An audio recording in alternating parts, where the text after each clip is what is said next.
They say home is where the heart is. But what happens when someone tries to convince you that your own heart doesn't belong in the place you've called sanctuary for 43 years? What happens when the very walls that witnessed your children's first steps, your husband's last breath, and every precious moment in between suddenly become a battlefield where you're made to feel like an unwelcome guest? My name is Eleanor Hartwell, and at 68 years old, I thought I'd seen every shade of human nature. I was wrong. Sometimes the cruelest lessons come wrapped in family ties, and sometimes the people who should protect your peace are the very ones trying to steal it away. This is the story of how I almost lost myself in my own home, and how a simple electric bill became the key to reclaiming everything I thought was gone forever. Before we jump back in, tell us where you're tuning in from, and if this story touches you, make sure you're subscribed, because tomorrow I've saved something extra special for you. The morning light filtered through the lace curtains of my kitchen window, casting familiar shadows across the worn wooden table where I'd shared countless meals with my beloved Harold before cancer took him 3 years ago. I was savoring my first cup of coffee, black with just a touch of honey the way I'd learned to love it during our early marriage when money was tight and cream was a luxury. The house felt peaceful in those quiet dawn moments, the way sanctuaries should feel. I suppose I should have known that peace was too precious to last. The sound of footsteps on the stairs told me that Sarah and Marcus were stirring. My daughter had been living here for 6 months now, ever since Marcus lost his job at the marketing firm downtown. It was supposed to be temporary, just until they got back on their feet. As a mother, you never stop wanting to help your children, no matter how old they get. Sarah was 34, married for 8 years, and still my little girl in so many ways. I heard the shower running upstairs and smiled, remembering how Sarah used to sing in the shower as a teenager, her voice echoing through these same walls. The house held so many memories like pressed flowers between the pages of time. Harold. And I had bought this place when Sarah was just 2 years old, scraping together every penny for the down payment. He worked double shifts at the factory while I took in sewing to help make ends meet. Every mortgage payment was a small victory, every improvement a labor of love. The kitchen door swung open and Sarah appeared, her dark hair still damp from the shower. She looked tired, the kind of bone-deep exhaustion that comes from more than just lack of sleep. I'd been noticing it more lately, the way her shoulders seemed to carry invisible weight. "Morning, Mom," she said, her voice soft but strained. "You're up early again." "Old habits," I replied, lifting my coffee cup toward her. "Made a full pot if you want some." She nodded gratefully and moved toward the counter, her movements careful and quiet. I watched her pour the coffee, noting how she glanced toward the ceiling as if listening for something. Or someone. "Marcus still sleeping?" I asked, though I could hear him moving around upstairs. "He'll be down soon," Sarah said, settling into the chair across from me. For a moment, it was just the two of us, mother and daughter, sharing the comfortable silence that comes from years of understanding each other without words. "Mom, I want you to know how much I appreciate you letting us stay here," Sarah began, her fingers wrapped around her coffee mug like it was an anchor. "I know it's not easy having your space invaded like this." "Nonsense," I said firmly. "This house has always been your home, sweetheart. Family takes care of family." Something flickered across Sarah's face, a shadow of worry or maybe regret. Before I could ask about it, we heard Marcus's heavy footsteps on the stairs. Sarah's posture changed immediately, straightening as if bracing for something. Marcus entered the kitchen with the kind of presence that seemed to fill more space than his actual body occupied. He was a tall man, probably 6'2", with the build of someone who'd been athletic in college but had softened around the edges. His dark hair was always perfectly styled, even first thing in the morning, and he had a way of looking at people that made them feel measured and often found wanting. "Morning," he said, his voice carrying that particular tone of someone who Hadn't had their coffee yet, but expected the world to accommodate their mood anyway. He moved toward the coffee pot without acknowledging me directly, as if I were simply part of the kitchen fixtures. "Good morning, Marcus," I said pleasantly, determined to maintain the peaceful atmosphere. Beautiful day shaping up outside. He grunted something that might have been agreement while pouring his coffee. I noticed he used the good china cup, the one from the set Harold had given me for our 20th anniversary. It was a small thing, but it bothered me in a way I couldn't quite articulate. Those cups were special, reserved for Sunday mornings and important occasions. Sarah caught my eye and offered a small, apologetic smile. I waved it away with a gentle gesture.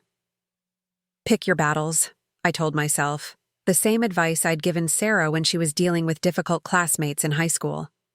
Marcus settled into what had become his usual chair, the one at the head of the table where Harold used to sit.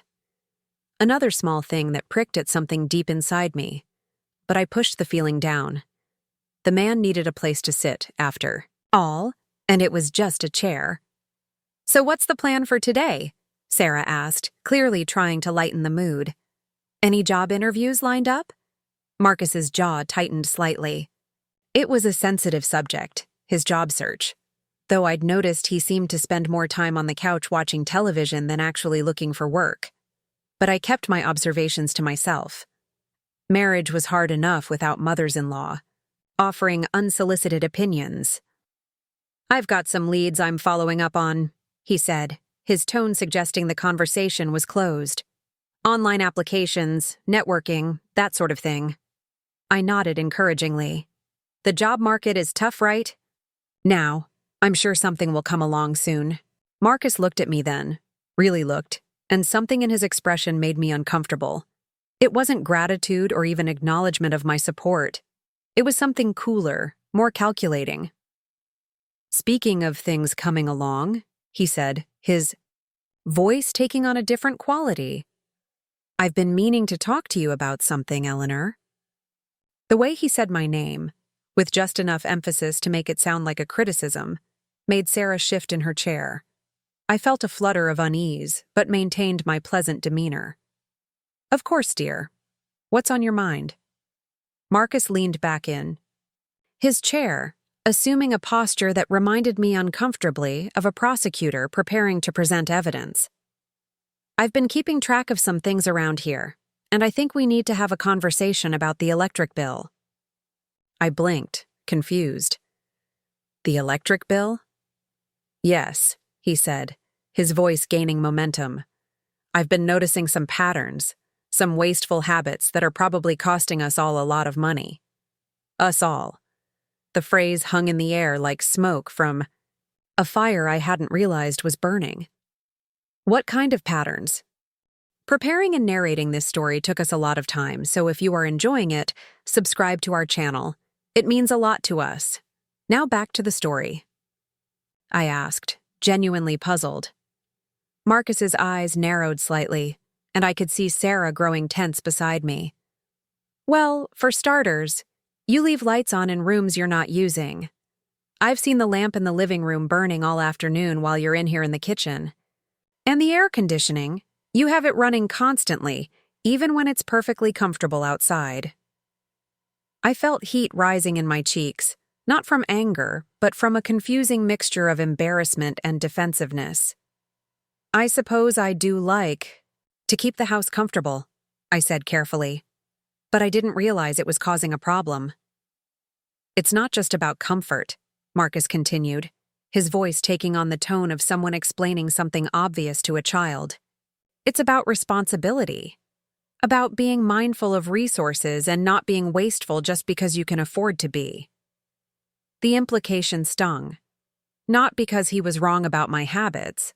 I did tend to leave lights on and keep the house cool. But because of the way he was presenting it, as if my comfort in my own home was somehow selfish or inconsiderate. "Marcus," Sarah said quietly, a warning note in her voice. He held up a hand, silencing her without even looking in her direction. "No, Sarah. This needs to be said. Your mother is from a generation that didn't have to think about energy costs the way we do now. They grew up when electricity was cheap and environmental impact wasn't a concern. But times have changed. I felt something cold settle in my stomach. The way he was talking about me, as if I weren't sitting right there, as if my age made me inherently wasteful or ignorant. I wanted to defend myself, to point out that I'd lived through energy crises and economic hardships he couldn't imagine. But the words seemed stuck in my throat. "I understand your concern," I managed to say, my voice steadier than I felt. "If the electric bill is too high, perhaps we should look at it together and see what can be done." Marcus leaned forward, his expression intense. "That's exactly what I'm talking about. You say too high, like you don't even know what high means. Do you have any idea what the electric bill was last month?" I felt my cheeks burn hotter. Truth was, I hadn't looked closely at the bill in months. Since Harold died, I'd fallen into the habit of simply paying the utilities without scrutinizing every line item. It was one less thing to worry about during a time when worry seemed to consume everything else. "I admit I haven't been paying close attention to the details," I said, hating how defensive I sounded. $347. Marcus announced, his voice carrying the weight of an accusation. $347 for 1 month, Eleanor. That's more than some people pay for rent. Sarah made a small sound, almost like a gasp, and I felt the room spinning slightly around me. $347 did seem like a lot, though I'd been paying the bills without really thinking about the amounts. Since Harold's death, I'd been living off his pension and Social Security, plus the small savings we'd managed to accumulate over the years. Money wasn't exactly tight, but it wasn't unlimited either. "I had no idea it was that much," I whispered, feeling genuinely shocked. "Of course you didn't," Marcus said, and there was something almost triumphant in his voice. "Because you're not the one struggling to make ends meet. You're not the one lying awake at night wondering how you're going to pay for basic necessities." The accusation hit me like a physical blow. I looked at Sarah, seeking some kind of support or understanding, but she was staring down at her coffee cup as if it held answers to questions she was afraid to ask. "Marcus, please," Sarah said softly, finally looking up. "Mom is letting us stay here rent-free. She's doing us a huge favor." "A favor?" Marcus's voice rose slightly, and I could see a vein beginning to pulse in his temple. "A favor would be being mindful of costs and not forcing us to live with the financial burden of someone else's careless habits." I felt tears prick at the corners of my eyes, a combination of hurt and confusion that I hadn't experienced since childhood. The way he was talking to me, about me, made me feel small and foolish and somehow wrong for existing in my own space. "I'm sorry," I said, the words coming out smaller than I intended. "I truly didn't realize. I'll be more careful." Something in Marcus's expression shifted, a flash of what might have been satisfaction. "I'm not trying to be harsh, Eleanor. I'm just trying to help you understand that actions have consequences.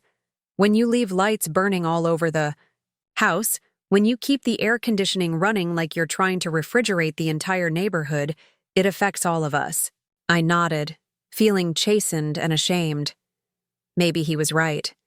Maybe I had been wasteful, thoughtless in my habits. Growing up during the Depression had taught me to be frugal in many ways, but perhaps I'd grown careless about utilities in my later years. "I understand," I said quietly. "I'll make changes." "Good," Marcus said, his tone shifting to something that might have been meant as kindness, but felt more like condescension. "I knew you'd see reason once you understood the situation. We're all in this together, after all." Sarah was still staring at her coffee, and I wondered what she was thinking. Was she embarrassed by her mother's wastefulness? Grateful to her husband for addressing a problem she'd been too polite to mention? I couldn't read her expression, and that frightened me more than Marcus's criticism. The rest of breakfast passed in uncomfortable silence. I found myself hyper-aware of every light switch, every appliance, every small comfort that might be costing too much money. When I finished my coffee, I resisted the urge to pour another cup, worried that running the coffee maker again might be seen as wasteful. After Marcus and Sarah disappeared upstairs to get ready for their day, I sat alone in the kitchen, feeling like a stranger in my own home. The familiar warmth of the morning sun through the window felt different now, tainted by the knowledge that my comfort was costing too much, that my simple pleasures were burdens to others. I walked through the house, seeing it with new eyes. The lamp in the living room that I liked to keep on because it made the room feel cozy now seemed like an extravagance. The thermostat set at a comfortable 74 degrees felt like an indulgence. Even the habit of leaving the porch light on at night for safety felt suddenly questionable. In the living room, I stopped in front of the mantelpiece where photos of Harold and Sarah at various ages smiled back at me. Harold in his army uniform from his brief service before we married. Sarah's high school graduation. Our 40th wedding. Anniversary celebration at the little restaurant downtown. In every photo, I looked happy, confident, secure in my place in the world. Now I felt like I was disappearing, becoming smaller and less substantial with each passing moment. The house that had been my sanctuary for over 4 decades suddenly felt like a place where I had to justify my existence, where my comfort was measured against dollars and cents rather than years of love and investment. I heard Marcus's voice, upstairs, though I couldn't make out the words. He was talking to Sarah, probably about me, about my wasteful habits and the burden I represented. The thought made my chest tight with anxiety, and something that felt uncomfortably like shame. Moving to the kitchen window, I looked out at the garden Harold and I had planted together our first spring in the house. The rose bushes were blooming beautifully, their red petals bright against the green backdrop of the lawn. Harold had always said that a garden was worth any expense because it fed the soul as much as the body.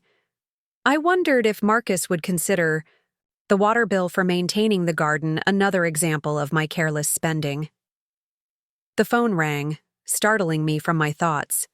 It was my neighbor, Mrs. Patterson, calling to check on me as she did every few days since Harold's death. "Eleanor, dear, how are you doing?"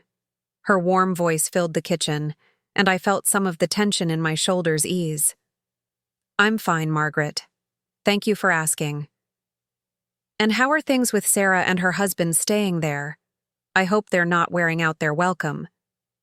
The question was innocent enough, but it hit closer to home than Margaret could have known. "They're doing well," I said carefully.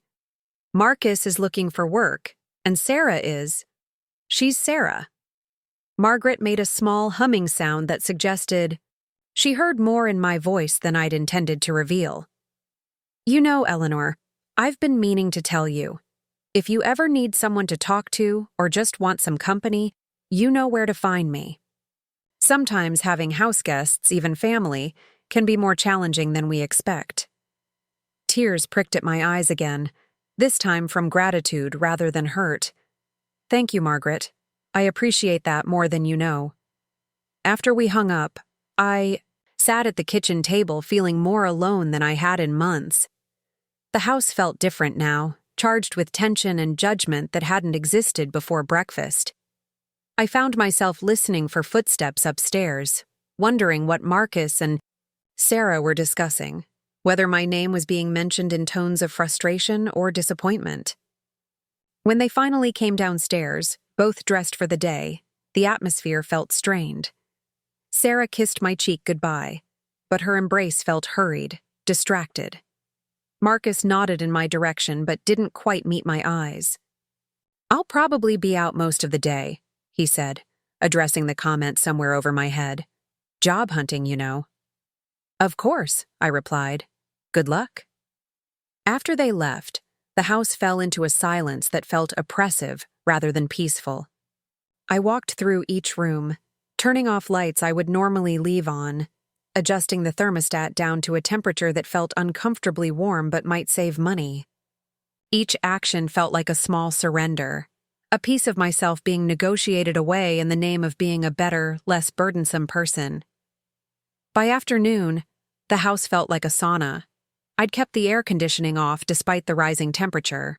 Outside, determined to prove that I could be mindful of expenses. But as the heat became unbearable, I finally gave in and turned the system back on, feeling guilty and defeated by my own need for comfort. I tried to distract myself with household tasks, but everything I did seemed to cost money.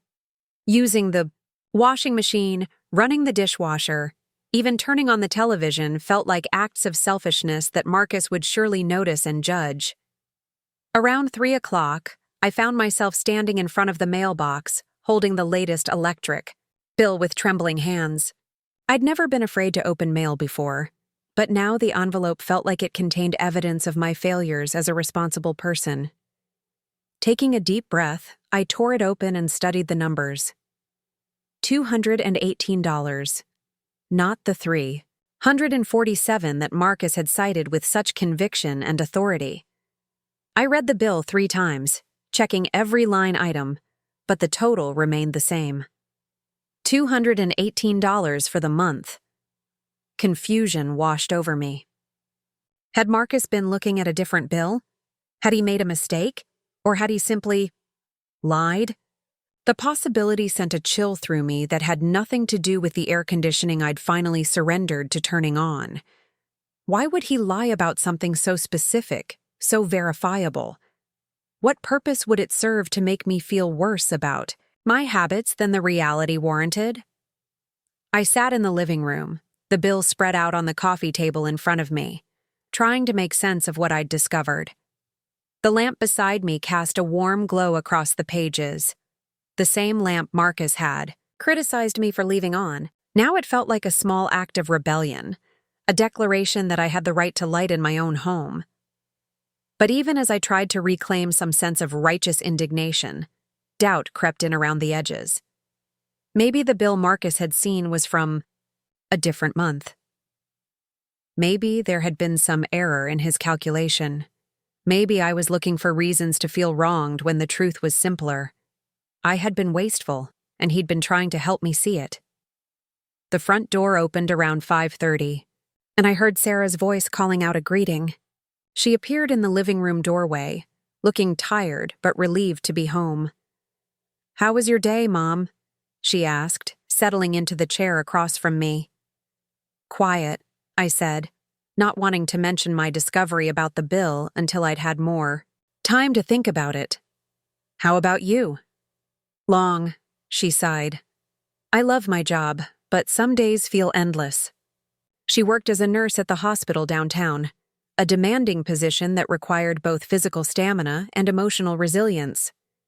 We talked about her work for a few minutes, but I could sense something beneath her words, a tension that seemed to have become a constant companion lately.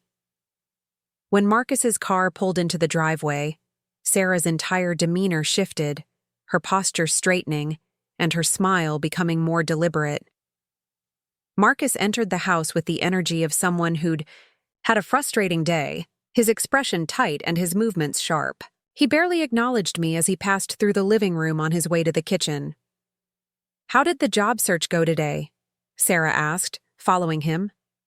"Don't ask," came his reply, followed by the sound of cabinet doors opening and closing, with more force than necessary. I remained in the living room, but I could hear every word of their conversation in the kitchen. The house's layout, which I'd always loved for its open, connected feeling, now felt like a disadvantage. I was an unwilling eavesdropper in my own home. "Maybe tomorrow will be better," Sarah said gently. "Tomorrow will be the same as today," Marcus replied, his voice bitter. "Nobody wants to hire someone my age with my experience level. They want young kids they can pay nothing and work to death." I felt a pang of sympathy for him despite the morning's unpleasantness. Unemployment was devastating, especially for someone who'd built their identity around professional success. I'd seen how it had affected Harold during a brief layoff early in our marriage, the way it had eaten at his confidence and made him question his worth. "Something will come up," Sarah said. "I know it will." "Easy for you to say," Marcus snapped. "You have a job. You have security. You don't have to worry about providing for your family." The silence that followed was heavy with unspoken tensions. I found myself holding my breath, waiting for Sarah's response. "We're managing," she said finally, her voice smaller than before. "Mom is helping us so much by letting us stay here. We're not paying rent or utilities. We just need to be patient." "Patient," Marcus repeated, and I could hear the sneer in his voice. "While we live off the charity of someone who throws money away on electric bills like it's confetti." My cheeks burned with renewed shame and anger. The electric bill was still spread out on the coffee table in front of me, evidence that his accusation had been exaggerated if not outright false. But doubt kept me from marching into the kitchen to confront him with the truth. "Marcus, please," Sarah said. "She's doing her best. We're all doing our best." "Are we?" he asked. "Because from where I sit, it looks like some people are making sacrifices while others are living like money grows on trees." I stood up abruptly, unable to listen to anymore. The floorboard creaked under my feet, and the conversation in the kitchen stopped immediately. I could picture them standing there, frozen, wondering how much I'd heard. Moving as quietly as possible, I climbed the stairs to my bedroom, the electric bill clutched in my hand. I needed space to think, to process what I'd learned and what it might mean. The bedroom had been my refuge during Harold's illness, the place where I could let my guard down and allow myself to feel the full weight of watching the man I loved slip away from me day by day. Now it felt like the only safe space left in a house that was beginning to feel hostile to my very presence. I sat on the edge of the bed, smoothing the electric bill across my lap. $218. Not insignificant, but not the outrageous sum Marcus had claimed with such authority. The discrepancy bothered me more than the actual amount ever could. A soft knock on my door interrupted my thoughts. "Mom?" Sarah's voice was tentative, uncertain. "Come in, sweetheart." She entered slowly, her expression a mixture of concern and something that might have been guilt. "I wanted to check on you. You seemed upset earlier." I looked at my daughter, this woman I'd raised to be strong and independent, and saw shadows under her eyes that spoke of struggles I was only beginning to understand. "I'm fine," I said, though we both knew it wasn't entirely true. Sarah sat beside me on the bed, the same place she'd curled up as a child when nightmares or heartbreak had sent her seeking comfort from her mother. "Mom, about this morning. About what Marcus said." "He's concerned about expenses," I said carefully. "That's understandable given your situation." "Yes, but—" Sarah hesitated, choosing her words carefully. "Sometimes he can be a little intense about money. It's because he's worried about providing for us, about feeling like he's failing as a husband." I heard the excuse in her words, the way she was explaining away behavior that had left me feeling small and unwelcome in my own home. It reminded me of conversations I'd had with friends over the years, women who found ways to justify their husbands' harsh words or controlling behaviors by pointing to stress or good intentions. "Sarah," I said gently, "you know you can talk to me about anything, right? If something is wrong, if you need help." For a moment, I thought she might open up, might share whatever burden was making her shoulders sag with invisible weight. But then she straightened, pulling on the mask of competence she'd worn since childhood. "Everything's fine, Mom. We're just going through a rough patch. Once Marcus finds a job, things will get back to normal." I wanted to ask what normal looked like, whether it included making me feel guilty for existing in my own space. But the words wouldn't come. Instead, I reached over and squeezed her hand, hoping she could feel all the love and support I couldn't seem to put into words. After Sarah left, I lay back on the bed and stared at the ceiling, trying to make sense of the day's events. The house felt different around me, charged with tensions I didn't fully understand. The electric bill lay beside me like evidence in a case I wasn't sure I wanted to solve. Outside my window, the sun was setting, painting the sky in shades of orange, and pink that Harold had always said reminded him of hope. But tonight, even the beautiful sunset felt complicated, tainted by the knowledge that the lights I might turn on to continue reading or working would be judged and found wanting. As darkness settled over the house, I made a decision.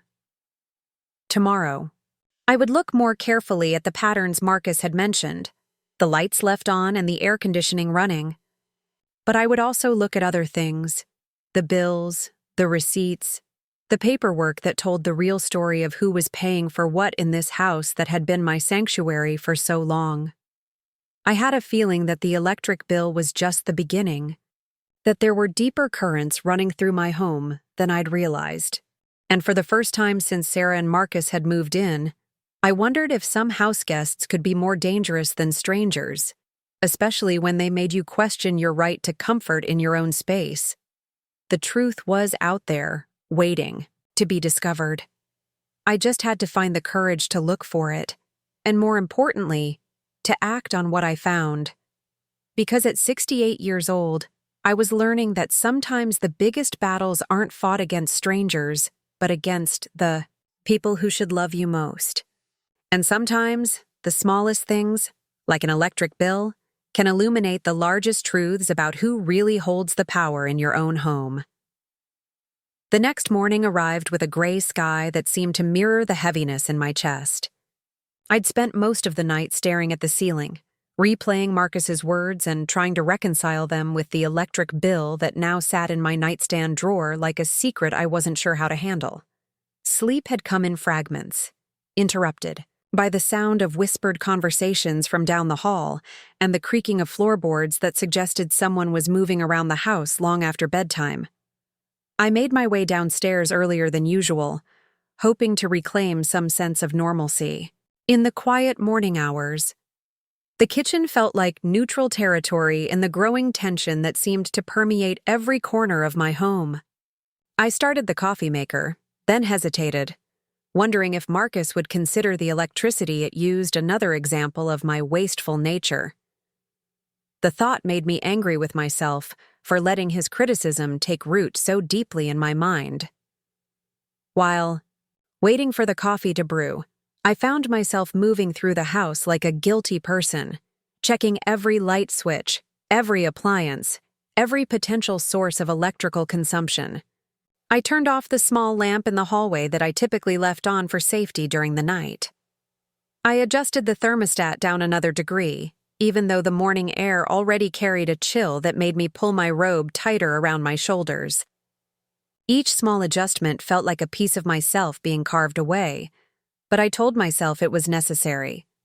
If I could prove that I was capable of being more mindful, more responsible, perhaps the atmosphere in the house would return to something resembling peace.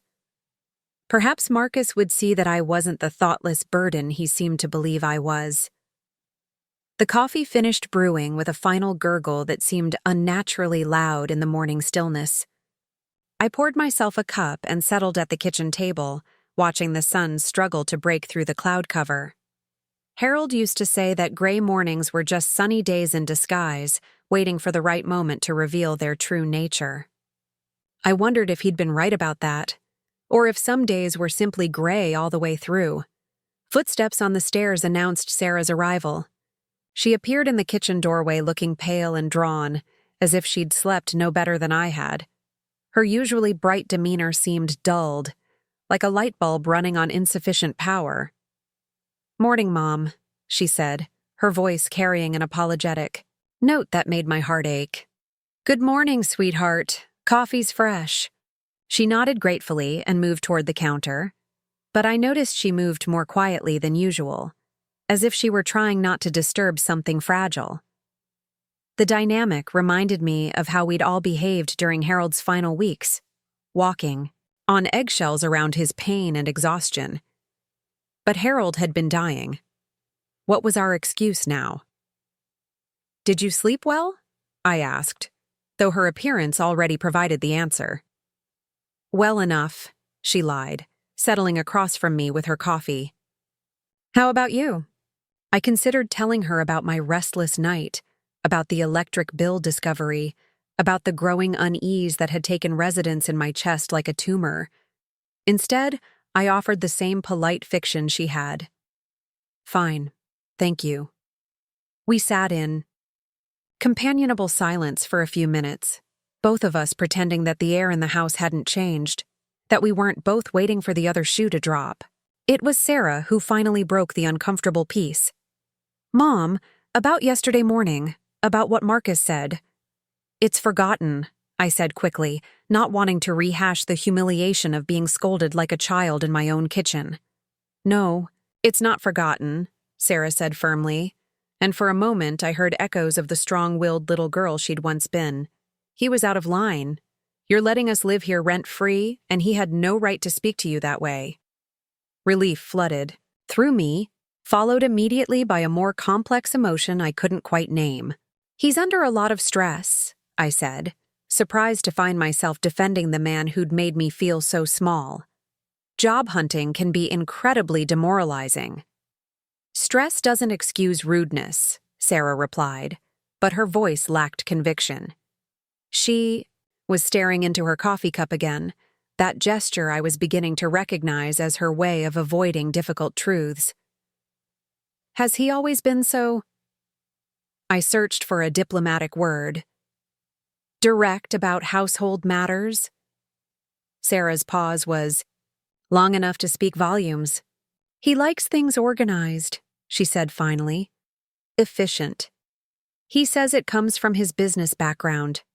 I nodded, as if this explanation made perfect sense, but something cold was settling in my stomach. I'd known men who used their professional success as justification for controlling every aspect of their personal lives. My own father had been one of them, ruling our household with an iron fist disguised as practical wisdom. I'd sworn I would never let Sarah experience that kind of suffocating authority. The sound of Marcus's alarm clock filtered down from upstairs, followed by the shower running. Sarah's entire posture changed, her spine straightening, and her expression becoming more guarded. It was as if she were putting on armor in preparation for battle. "Sarah," I said softly, reaching across the table to touch her hand. "If you ever need to talk about anything at all, you know I'm here for you." She squeezed my fingers briefly, and for a moment her mask slipped enough for me to see the exhaustion and worry she'd been hiding. "I know, Mom. I love you." "I love you too, sweetheart. More than you'll ever know." Marcus appeared in the kitchen 20 minutes later, already dressed for another day of what he called job hunting. He'd taken to wearing suits even for online interviews, claiming it helped him maintain the right mindset. I suppose there was wisdom in that, though I'd noticed he seemed to have more interviews than actual job prospects. "Morning," he said curtly, heading straight for the coffee pot. He poured himself a cup in the same china mug he'd used the day before, the one from Harold's anniversary set. I bit back the urge to ask him to use one of the everyday mugs instead. "Any promising leads today?" I asked, determined to maintain a civil atmosphere. "A few possibilities," he replied without looking at me. "Nothing concrete yet, but I'm optimistic." Sarah smiled encouragingly at him, but I noticed she was gripping her coffee mug tighter than necessary. "That's wonderful. I'm sure something will break soon." Marcus finally looked at me, and his expression was assessing in a way that made me uncomfortable. "Eleanor, I noticed you left the porch light on again last night." My cheeks flushed with embarrassment and irritation. "I always leave the porch light on. It's a safety issue." "Safety from what?" he asked, his tone suggesting the question was rhetorical. "You live in one of the safest neighborhoods in town. Crime rates here are practically non-existent." "I've lived here for 43 years, I said, my voice firmer than I felt. "I know my neighborhood better than most people. I also know that porch lights deter opportunistic criminals and help neighbors identify problems. Or they attract attention to a house where an elderly woman lives alone, Marcus countered. Have you considered that? The phrase, elderly woman living alone, hit me like a slap. Technically accurate, perhaps, but delivered with a dismissiveness that made me feel vulnerable and foolish. I wasn't living alone. Sarah and Marcus were here. Unless he was making a different point entirely. Mom's not alone, Sarah said quietly. We're here. For now, Marcus replied, and something in his tone made both Sarah and me look at him sharply. I mean, once I find a job, we'll be getting our own place again. Eleanor will be living alone then. The casual cruelty of it took my breath away. The assumption that I would simply return to solitude when they no longer needed my help, combined with the implication that my safety concerns were unfounded paranoia, left me feeling exposed and dismissed. Of course, I managed to say. When you're ready to move on, I'll adjust my habits accordingly. Marcus nodded, as if this were a reasonable concession rather than a heartbreaking acknowledgement of my temporary usefulness. I'm just thinking ahead, trying to help you prepare for reality. Reality, as if my concerns, my habits, my comfort in my own home were somehow separate from the real world. As if 43 years of living in this house had taught me nothing about what was necessary for my own well-being. After they left for their respective days, I found myself walking through the house like a stranger, seeing it through Marcus's critical eyes. The porch light that had burned faithfully every night since Harold's death suddenly seemed like an extravagance. The comfortable temperature I maintained seemed wasteful. Even the family photos scattered throughout the rooms began to feel like evidence of a life I was no longer entitled to live fully. I spent the morning doing household chores, but every task felt laden with potential criticism. Using the washing machine meant hot water and electricity. Running the dishwasher meant more of the same. Even turning on the radio for company while I cleaned seemed like an indulgence that Marcus would notice and judge. By noon, the house felt stuffy and uncomfortable, but I resisted the urge to adjust the thermostat. Instead, I opened windows, telling myself that fresh air was free and therefore acceptable. The irony wasn't lost on me that I was rationing comfort in a house I owned, on utility bills I paid, to appease a man who contributed nothing to either. The mail arrived with its usual thud against the front door, and I retrieved it with more interest than usual. Bills had always been Harold's domain during our marriage, something I'd gradually taken over during his illness. Now they felt like potential weapons that could be used against me if I wasn't careful. Among the usual collection of advertisements and correspondence was a letter from the electric company.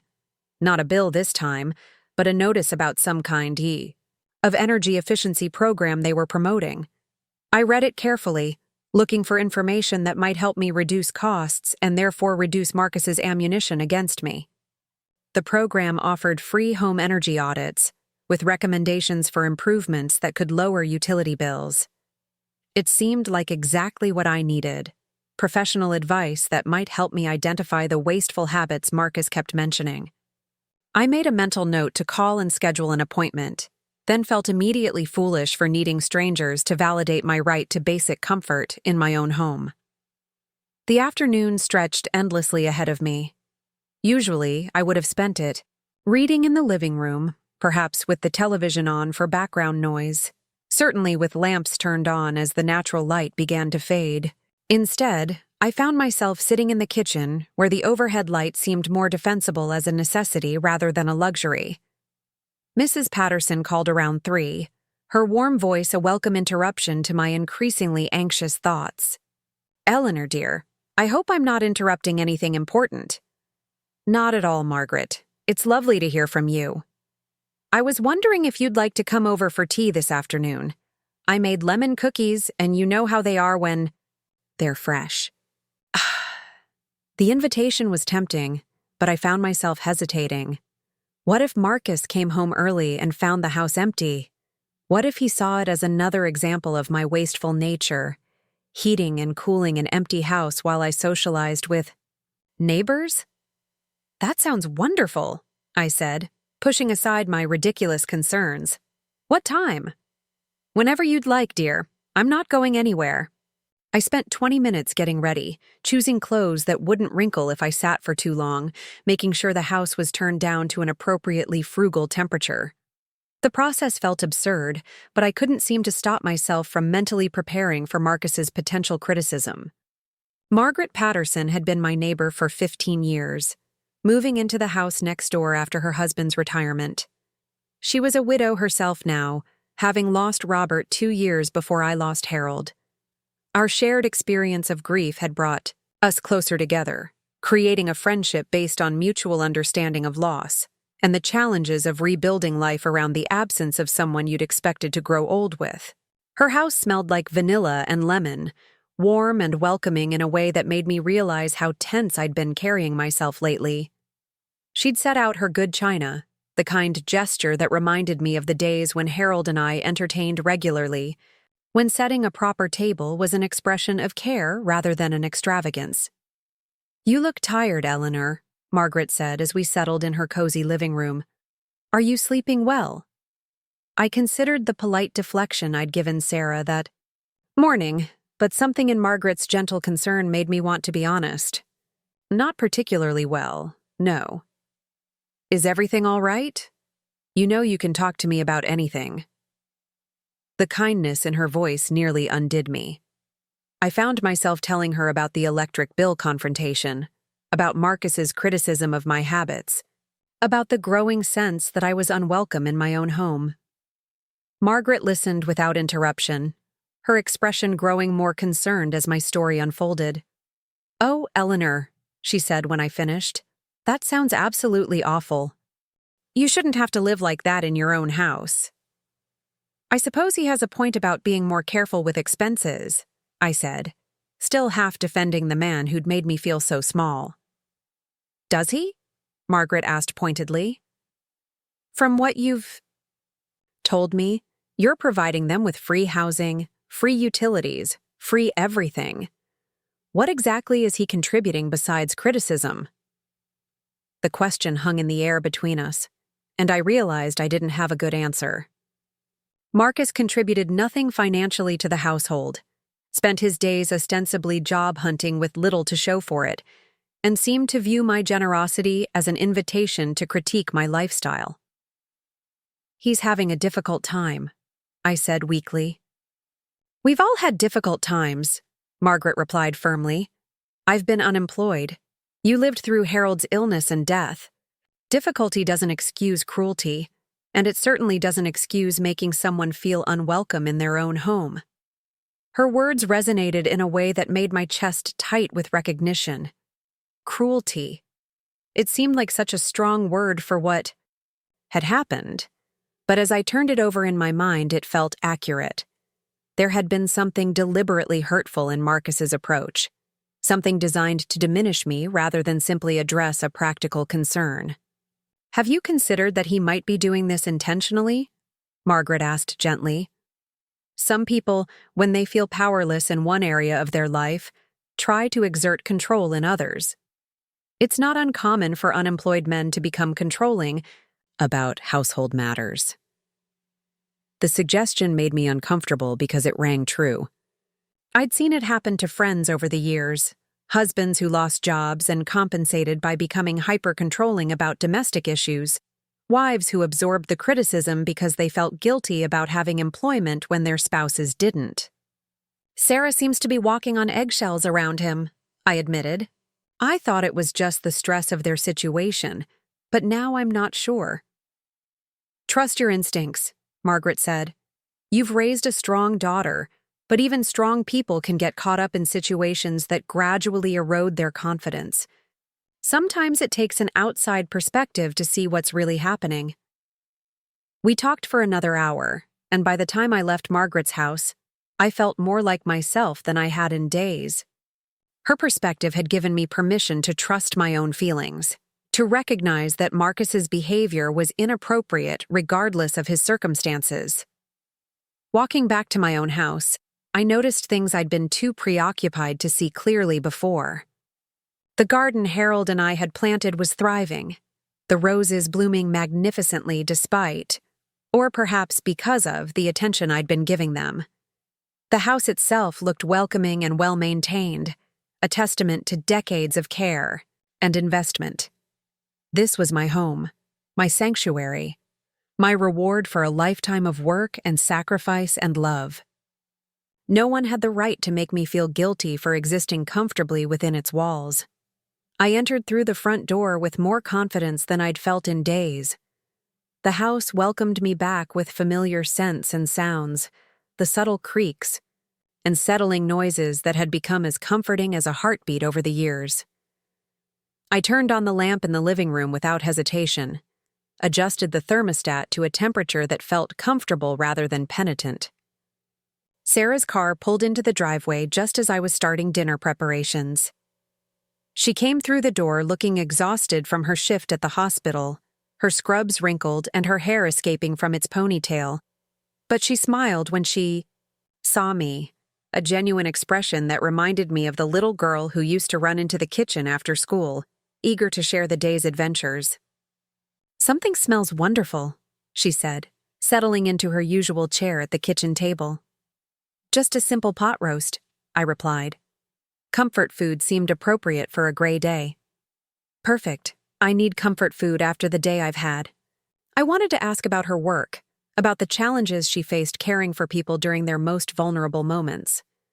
But before I could, we heard Marcus's car in the driveway, and Sarah's expression immediately shifted to something more guarded.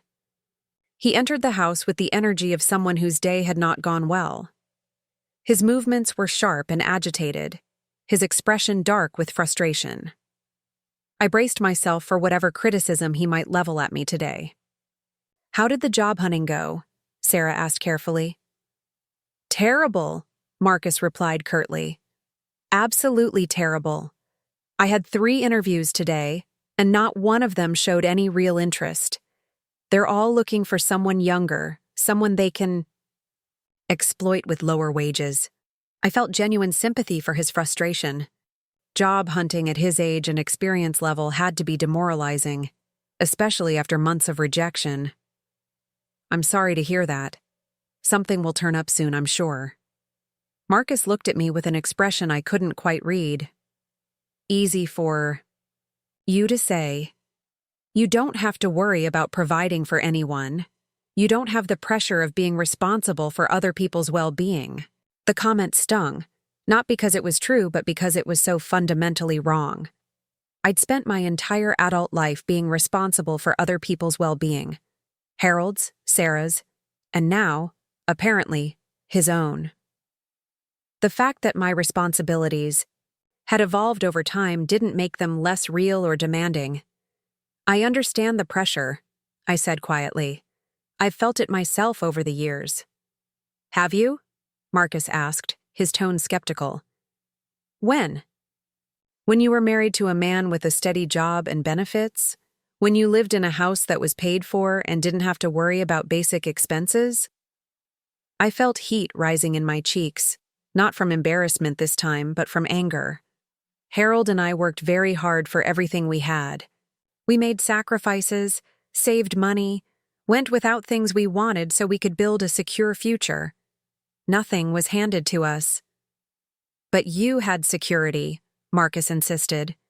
"You had someone else taking care of the big financial decisions. You didn't have to carry the weight of being the primary provider." The assumption inherent in his words, that I'd been some kind of pampered housewife who'd never worried about money, revealed how little he understood about my life or the lives of women of my generation. I'd worked outside the home when Sarah was young, contributing to our household income while also managing all the domestic responsibilities. I'd balanced checkbooks, made budgets, negotiated with creditors during lean times. "You're making assumptions about my life that aren't accurate," I said, my voice steadier than I felt. "Am I?" Marcus challenged. "Because from where I sit, it looks like you've never had to make the hard choices that real providers have to make." The phrase "real providers" hung in the air like an accusation. I looked at Sarah, hoping for some kind of support, but she was staring at her hands in her lap, clearly uncomfortable but unwilling to intervene. "I think we're all tired and stressed," Sarah said finally. "Maybe we should focus on having a nice dinner together." Marcus made a sound that might have been agreement or dismissal. He moved toward the refrigerator, opening it and studying the contents with the kind of proprietary interest that made my skin crawl. This was my refrigerator, stocked with food I'd purchased, in a kitchen I'd organized according to decades of habits and preferences. Yet he examined everything as if he were taking inventory of resources he had a right to monitor. "We're running low on milk," he announced, "and the bread's getting stale." I wanted to point out that I'd been managing household supplies for longer than he'd been alive, that I knew exactly what we had and what we needed. Instead, I made a mental note to add milk and bread to my shopping list, another small surrender in the ongoing erosion of my authority in my own home. Dinner passed in uncomfortable near silence.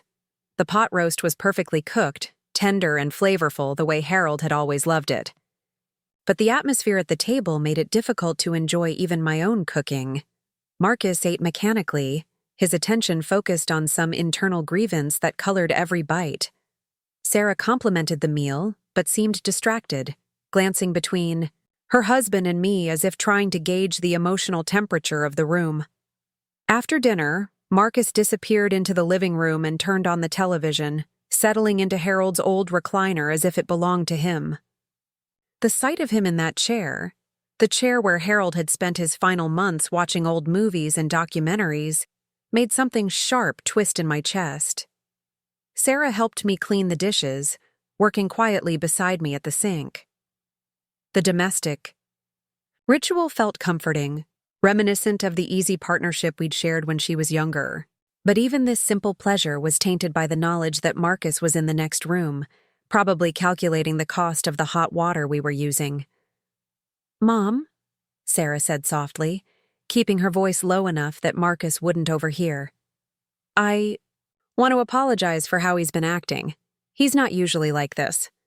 I wanted to ask what he was usually like, whether the controlling behavior and casual cruelty were new developments or long-standing patterns she'd learned to navigate. But something in her expression warned me that such questions wouldn't be welcome. "Everyone handles stress differently," I said diplomatically. "He used to be so charming," Sarah continued, as if she were trying to convince herself as much as me.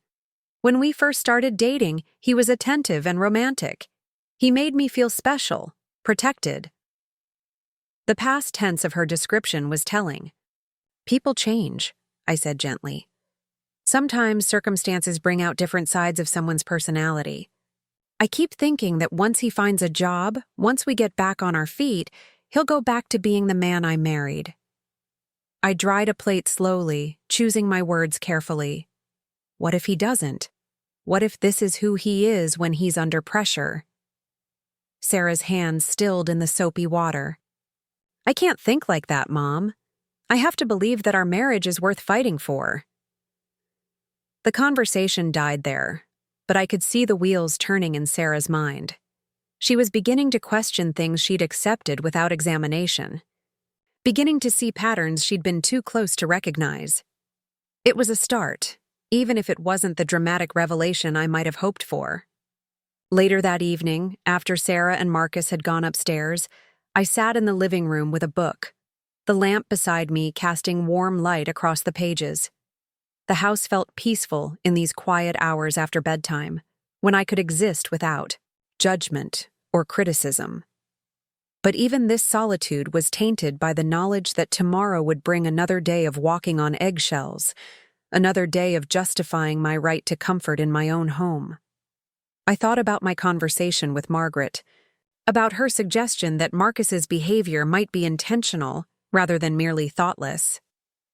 The idea was disturbing because it implied a level of calculation that made his actions feel more sinister. If he was deliberately trying to make me feel unwelcome, what was his ultimate goal? The electric bill was still in my nightstand drawer, evidence that his criticism had been based on exaggerated or false information. But what did that mean? Had he simply made an error, Or had he deliberately inflated the numbers to make his point more forcefully? As I prepared for bed, I made a decision. Tomorrow, I would start paying closer attention to the details, the bills, the expenses, the actual facts behind Marcus's accusations. If he was going to challenge my right to live comfortably in my own home, I would arm myself with information to defend that right. I also decided to call the electric company about their energy audit program, not because I believed Marcus's criticisms were valid, but because I wanted professional validation of my usage patterns. If experts confirmed that my habits were reasonable, it would be harder for Marcus to portray me as wasteful or irresponsible. Lying in bed, I listened to the familiar sounds of the house settling around me. These walls had witnessed decades of my life, joy and sorrow, triumph and loss, the full spectrum of human experience. They had sheltered me during Harold's illness, comforted me during grief, provided stability when everything else felt uncertain. No one had the right to make me feel like a stranger in this sanctuary. No one had the right to weaponize my generosity against me or use my desire to help family as a means of control. Tomorrow would be different. Tomorrow, I would start reclaiming my sense of home, one small act of defiance at a time. Because at 68 years old, I was learning that sometimes the most important battles are fought not against strangers, but against the people who should love you most. And sometimes, the most radical act is simply refusing to disappear in your own space. The morning came with an unusual clarity, as if someone had washed the windows of my perception overnight. I woke before dawn, my mind sharp and focused in a way it hadn't been for weeks. The conversation with Margaret had planted seeds of awareness that were now blooming into something resembling resolve. Today, I decided, would be the day I stopped accepting Marcus's version of reality and started investigating the truth for myself. I dressed carefully, choosing clothes that made me feel competent and purposeful rather than apologetic. The woman in the mirror looked older than I remembered, but there was something in her eyes that reminded me of the fierce young mother who had once stood up to a school principal when Sarah was being bullied. That woman was still in there, just buried under months of doubt and deference. Downstairs, I moved through my morning routine with deliberate intention. I turned on every light I wanted, set the thermostat to a comfortable temperature, and made a full pot of coffee without calculating the cost. These were small acts of rebellion, but they felt significant in the context of the prison I'd been building around myself. The kitchen felt different this morning, more like the heart of my home than a battleground where every action was subject to scrutiny. I pulled out a notebook and pen, items I'd used during Harold's illness to track medications and appointments. Today, they would serve a different purpose entirely. At the top of the first page, I wrote, "Household expenses, facts," and underlined it twice. If Marcus wanted to discuss financial responsibility, we would discuss it based on actual numbers, rather than his inflated accusations. I retrieved the electric bill from my nightstand drawer and copied the real amount into my notebook, along with the date and account number. Sarah appeared in the kitchen 20 minutes later, looking more rested than she had in recent days. Perhaps the tension was affecting her sleep less now that it was out in the open, acknowledged rather than ignored. "You're up early today, Mom," she observed, settling into her chair with a cup of coffee. "I have some things I want to accomplish," I said, closing the notebook and setting it aside. "How are you feeling this morning?" "Better, actually. I think our conversation yesterday helped me process some things." She paused, stirring her coffee thoughtfully. "I've been so focused on trying to make everything work that I stopped paying attention to whether everything should work." The distinction was profound, and I felt a surge of pride in my daughter's wisdom. Sometimes we get so invested in solving a problem that we forget to question whether the problem is real or manufactured. Sarah nodded slowly. "Marcus has always been good at presenting his concerns as facts. It's part of what made him successful in business, I think. But lately, I've been wondering if he's applying that same technique to our personal life. Before I could respond, we heard movement upstairs. Sarah's expression immediately shifted, the openness closing off like a flower folding its petals, at the first sign of frost.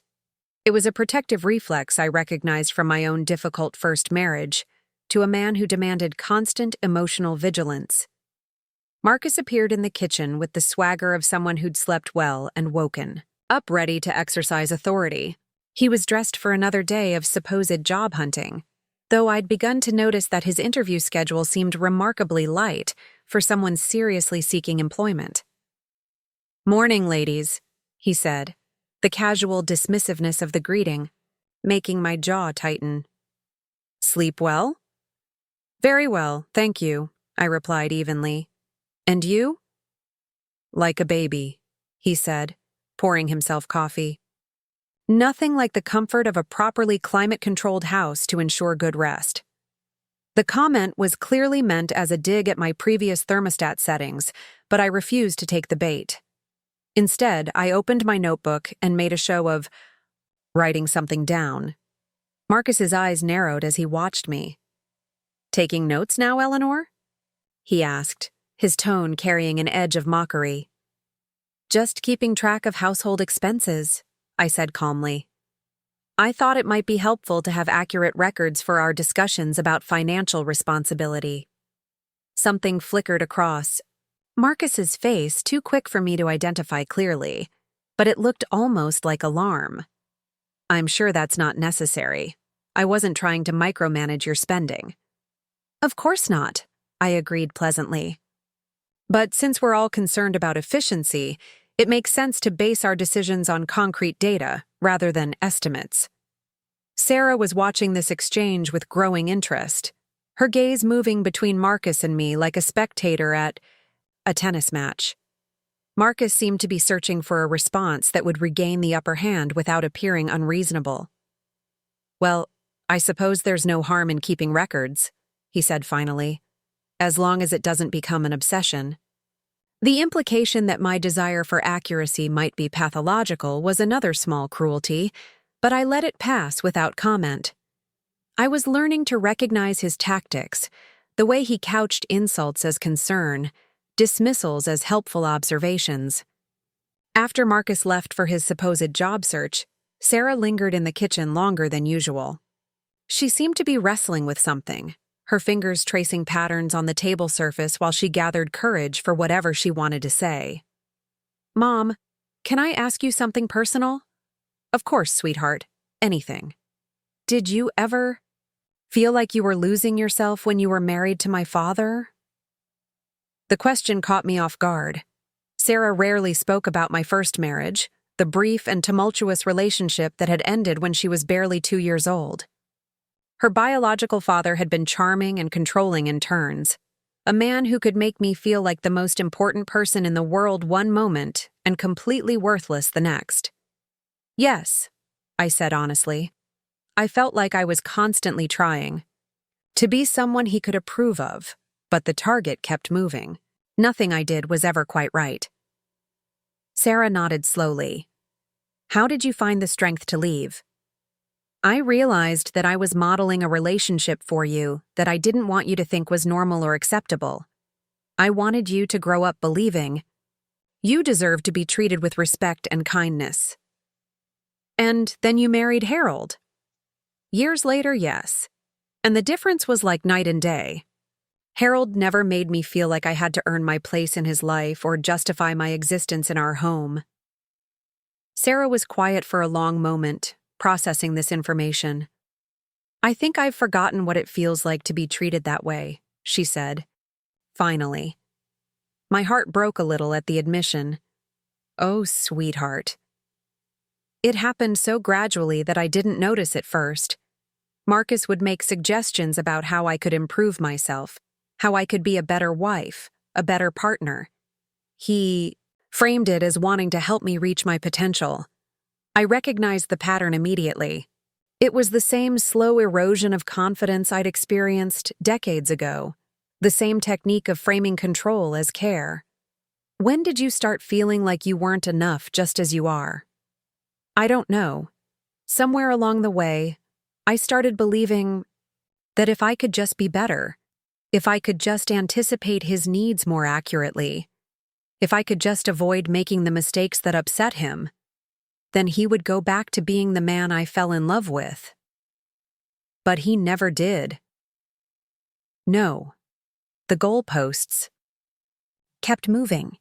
The standards kept getting higher, and now, she gestured helplessly around the kitchen. Now he's treating you the same way he treats me, and I feel terrible for bringing that energy into your home. I reached across the table and covered her hand with mine. You didn't bring anything into this home, Sarah. You are always welcome here, no matter what. But no one else has the right to make either of us feel unwelcome in a place where we belong.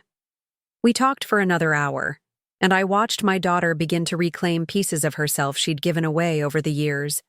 It was a painful, but necessary, process, like removing splinters that had worked their way deep under the skin.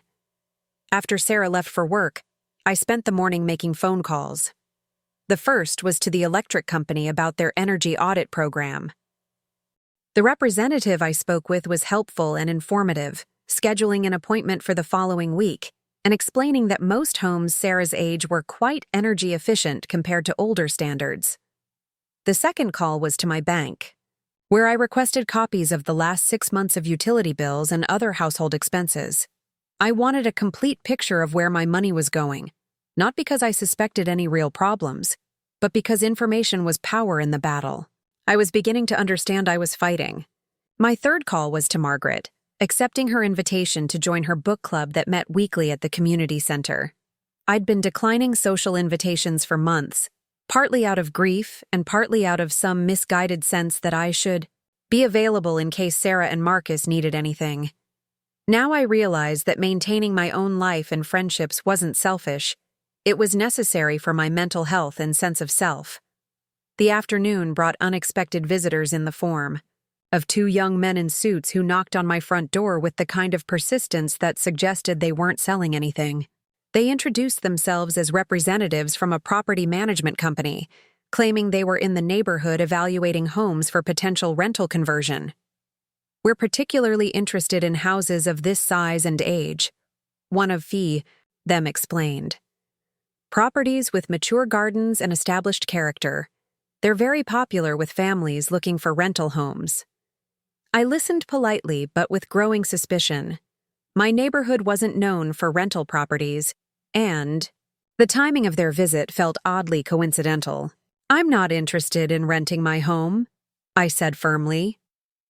Of course not, the second man said quickly.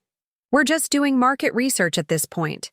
But if circumstances ever changed, if you ever found yourself interested in generating passive income from your property, we'd love to have your contact information. They left business cards and assurances that they would be in touch, but something about the encounter left me unsettled. I couldn't shake the feeling that someone had given them reason to believe I might be interested in such an arrangement. But who would have that impression? Marcus returned home earlier than usual that afternoon, his mood darker than it had been in the morning. He slammed the front door and moved through the house with the kind of aggressive energy that seemed designed to announce his displeasure to anyone within earshot. Rough day?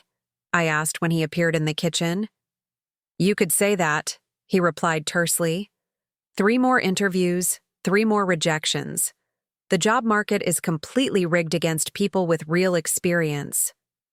I made sympathetic noises, while privately wondering about his definition of real experience. From what I'd gathered, Marcus had held a middle management position at a marketing firm, not exactly the kind of specialized expertise that would make him irreplaceable. But expressing such thoughts would only escalate whatever mood he was already. Indeed, I'm sure something will turn up soon, I offered. Maybe, he said, but his tone suggested he'd given up hope. The whole system is designed to keep people like me down while promoting diversity hires and inexperienced kids who'll work for nothing. The bitterness in his voice was uncomfortable to hear, tinged with resentments that seemed to go deeper than simple job search frustration. I busied myself with dinner preparations, hoping to avoid being drawn into whatever grievances he wanted to air. "You know what the real problem is?" Marcus continued, apparently not needing encouragement. To elaborate, people don't understand the value of stability anymore. They don't appreciate someone who can provide consistent, reliable leadership. I wondered if Sarah appreciated his version of consistent, reliable leadership, if that's what she called the constant criticism and emotional manipulation I'd been witnessing. "Have you considered expanding your search to different types of positions?" I asked, trying to redirect the conversation toward practical solutions. Marcus gave me a look that suggested the question was hopelessly naive. "You don't understand how the professional world works, Eleanor. You can't just take any job that comes along. You have to maintain your professional standards, your market value." The condescension was becoming familiar, this assumption that my decades of life experience had somehow failed to teach me anything useful about work or responsibility, or the realities of supporting a family. "Of course," I said mildly. "I'm sure you know what's best for your career." Something in my tone must have struck him as insufficiently deferential, because his expression hardened. "Speaking of knowing what's best, I noticed you had the air conditioning running full blast again today. I thought we'd discussed being more mindful about energy usage." I glanced at the thermostat, which was set to a perfectly reasonable 75 degrees. "I set it to a comfortable level this morning, nothing excessive." 75 degrees is excessive when it's only 80 outside, Marcus declared. "You're essentially paying to cool the house by 5 degrees, which is completely unnecessary." The arithmetic of his argument was so absurd that I almost laughed. A 5-degree difference between indoor and outdoor temperatures was not only reasonable, but conservative by most standards. The fact that he was presenting it as wasteful revealed either his ignorance about normal household management or his determination to find fault regardless of logic. "I'll keep that in mind," I said, refusing to engage with the fundamental dishonesty of his criticism. "Will you?" Marcus asked, his tone suggesting doubt. "Because I've been keeping track. And your utility usage patterns suggest otherwise." The phrase "keeping track" sent a chill through me. What exactly was he tracking? How was he gathering this information? And why did he feel entitled to monitor my household management as if I were an incompetent child? "What kind of tracking?" I asked, my voice carefully neutral. Marcus seemed pleased that I'd asked, as if he'd been waiting for the opportunity to demonstrate his diligence. "I've been noting thermostat settings, light usage, appliance operation, just trying to identify patterns that might be costing us unnecessary money." Us. There was that word again, the presumption of shared financial responsibility that ignored the reality of who actually paid the bills. But more disturbing was the image of Marcus moving through my house like some kind of domestic spy, cataloging my habits and behaviors for future use against me. "I see," I said. "And what have your observations revealed?" "Significant room for improvement," Marcus replied with the satisfaction of someone delivering an expert diagnosis. "Small changes in behavior could probably reduce utility costs by 30 to 40%. The numbers were clearly pulled from thin air, but they were delivered with such confidence that someone less experienced with manipulation might have accepted them as fact. I made a mental note to add this conversation to my growing collection of Marcus's questionable claims. Sarah arrived home while Marcus was still explaining his efficiency theories, her appearance shifting the dynamic in the room immediately. She looked tired and stressed, the way she always did after particularly difficult shifts at the hospital. But there was something else in her expression tonight, a wariness that suggested she'd been thinking about our morning conversation. "How was your day?" Marcus asked her, his tone noticeably warmer than the one he'd been using with me. "Challenging," Sarah replied carefully. "We lost a patient today, elderly woman who'd been fighting cancer for 2 years. My heart went out to her, knowing how deeply Sarah felt these losses. Nursing required not just medical skills, but emotional resilience. the ability to care deeply while protecting yourself from being destroyed by grief. "I'm sorry, sweetheart," I said softly. "That's never easy." Sarah nodded gratefully, but I noticed she was watching Marcus's reaction. He made appropriate sympathetic noises, but there was something perfunctory about his response, as if he were going through the motions, of concern rather than feeling it. "At least you have job security," Marcus said, apparently deciding that this was an appropriate follow-up to news about patient deaths. Healthcare is one of the few fields that's recession-proof.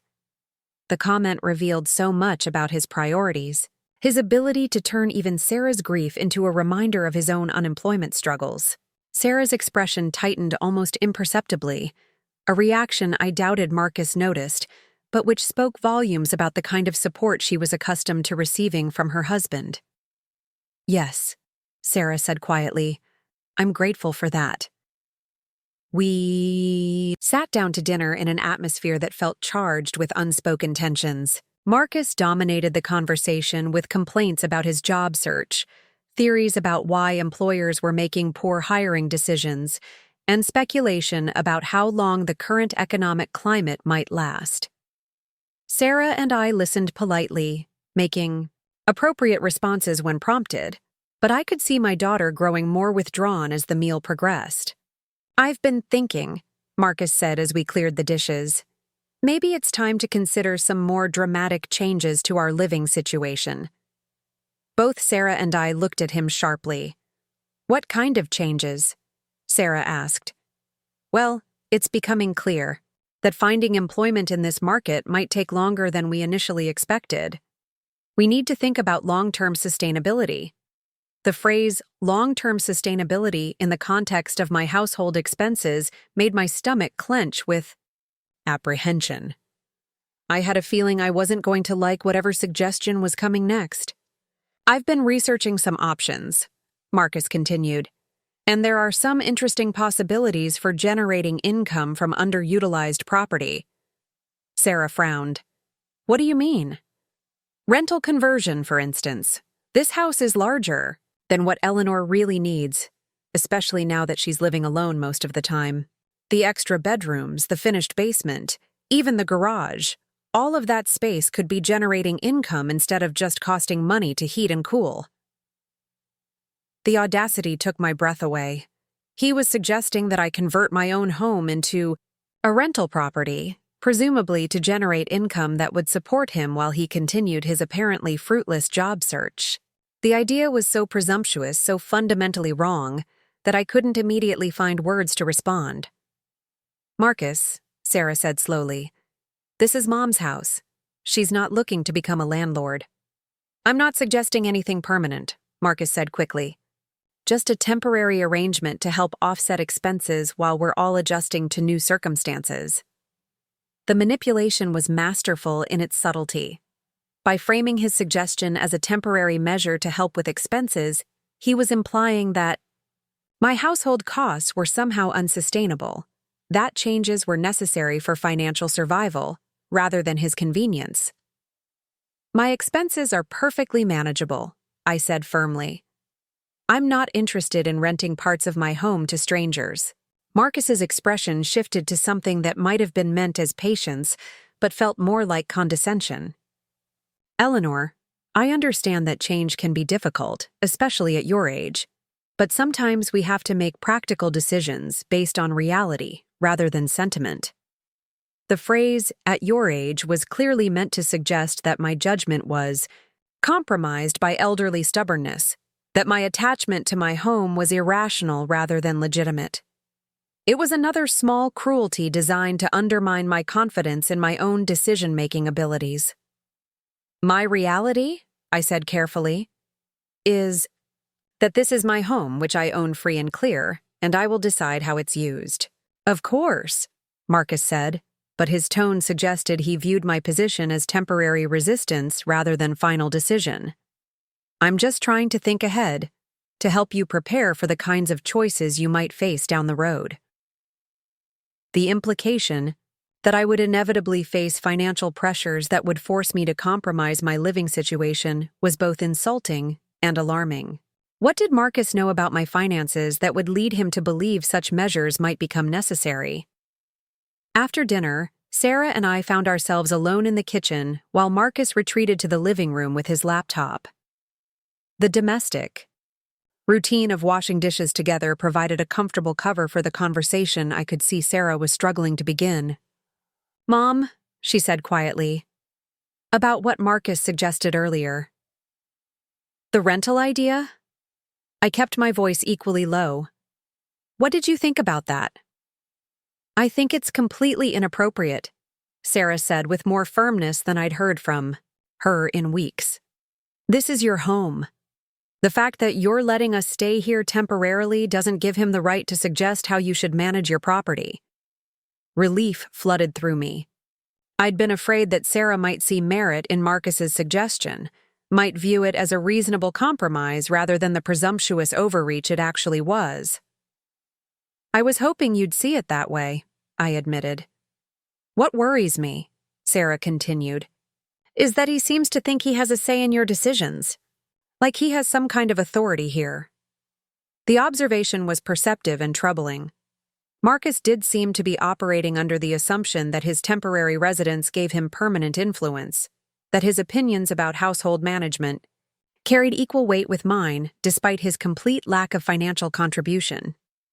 "He's been under a lot of stress," I said, still trying to give him the benefit of the doubt. "Stress doesn't excuse entitlement," Sarah replied, echoing Margaret's earlier point about the difference between explanation and justification. "And it doesn't excuse treating you like you don't know how to manage your own life." We were interrupted by the sound of Marcus's voice from the living room, talking animatedly to someone on the phone. Both Sarah and I fell silent, straining to hear what he was discussing. His tone was upbeat and confident, completely different from the defeated persona he'd been projecting about his job search. "That sounds promising," we heard him say. "Yes, I think that could work out very well for everyone involved." Sarah and I exchanged glances. The conversation continued for several more minutes, but Marcus was keeping his voice low enough that we couldn't make out specific details. When he finally hung up, he appeared in the kitchen doorway with an expression of barely contained excitement. "Good news," he announced. "I may have found a solution to our housing situation." The possessive pronoun was telling, "our housing situation," as if my home had somehow become a shared problem requiring his input to solve. "What kind of solution?" Sarah asked warily. "I've been talking to some people about creative living arrangements," Marcus said. "Situations that could benefit everyone involved while providing more financial stability." The vagueness of his explanation was clearly intentional, designed to make us curious enough to ask for details while giving him control over how much information to reveal. It was another manipulation technique I was learning to recognize. "What people?" I asked directly. Marcus smiled, the expression not quite reaching his eyes. "Just some contacts I've made during my job search. People who understand the challenges of the current economy and are looking for mutually beneficial arrangements." The non-answer was frustrating but not surprising. Marcus had developed a talent for speaking at length while revealing nothing substantive, a skill that probably served him well in business settings but felt dishonest in personal conversations. "I'd prefer to keep my living arrangements as they are," I said firmly. "Of course," Marcus replied, but his tone suggested he viewed my preference as one factor among many rather than the determining consideration. "I'm just exploring options. It never hurts to know what possibilities exist." Later that evening, as I prepared for bed, I found myself thinking about the phone conversation I'd overheard. Marcus's excitement about some unnamed solution to our housing situation felt ominous in ways I couldn't fully articulate. Combined with the afternoon visit from the property management representatives, it painted a picture of someone who was actively working to change my living situation regardless of my expressed wishes. I pulled out my notebook and added details about the evening's conversations, Marcus's rental suggestion, and the mysterious phone call. The pattern that was emerging wasn't one of a man simply struggling with unemployment stress. It was the pattern of someone who viewed my home as a resource to be exploited, rather than a sanctuary to be respected. As I lay in bed listening to the familiar sounds of the house settling around me, I felt a growing sense of urgency about protecting what was mine. Marcus's behavior was escalating, becoming more bold in its presumptions and more dismissive of my autonomy. The man who had started by criticizing my electric usage was now suggesting fundamental changes to how I lived in my own home. Tomorrow, I decided, would be the day I started gathering more serious information about my options. If Marcus was exploring ways to change my living situation without my consent, I needed to understand exactly what rights and protections I had.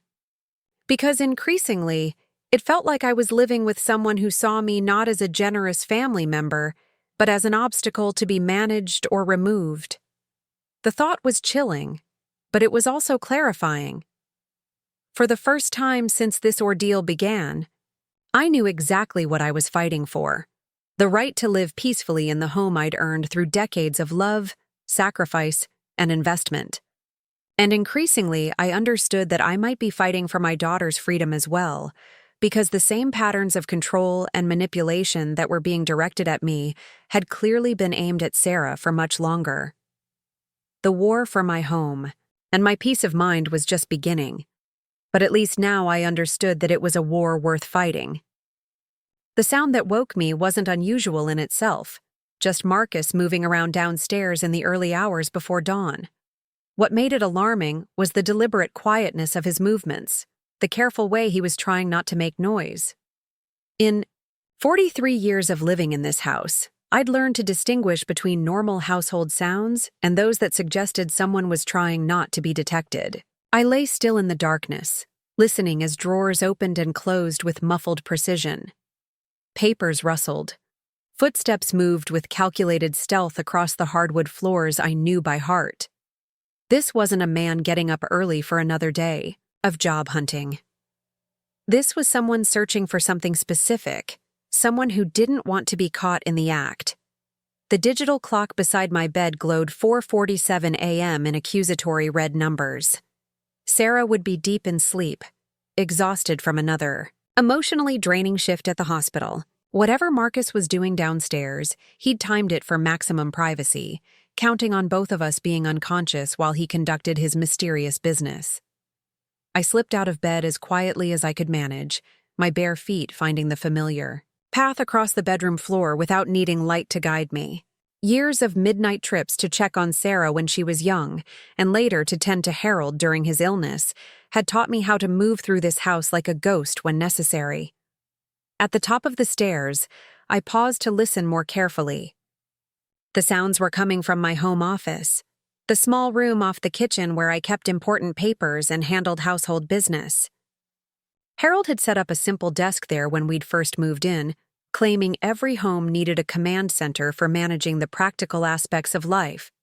After his death, it had become my sanctuary for dealing with insurance claims, medical bills, and the endless paperwork that seemed to multiply in the wake of loss. The thought of Marcus rifling through that space, through papers that contained the intimate details of my financial life, made my chest tight with violation and rage. But I forced myself to remain calm, to think strategically rather than react emotionally. If he was indeed searching through my private documents, I needed evidence of his invasion rather than just accusations that could be denied or explained away. Moving as silently as possible, I descended the stairs one careful step at a time. The fourth step from the bottom creaked if you put your full weight on it, so I stepped to the left side where the wood was more solid. The eighth step squeaked if you moved too quickly, so I paused there, redistributing my weight gradually. By the time I reached the bottom of the stairs, I could hear Marcus more clearly. He was definitely in the office, and the sounds suggested he was photographing documents rather than simply reading them. The faint click of a phone camera, followed by the rustle of papers being moved and rearranged, painted a clear picture of systematic documentation theft. I positioned myself near the kitchen doorway where I could observe without being seen. The office door was open, and I could see Marcus hunched over my desk with his phone in hand, systematically photographing what appeared to be bank statements and utility bills.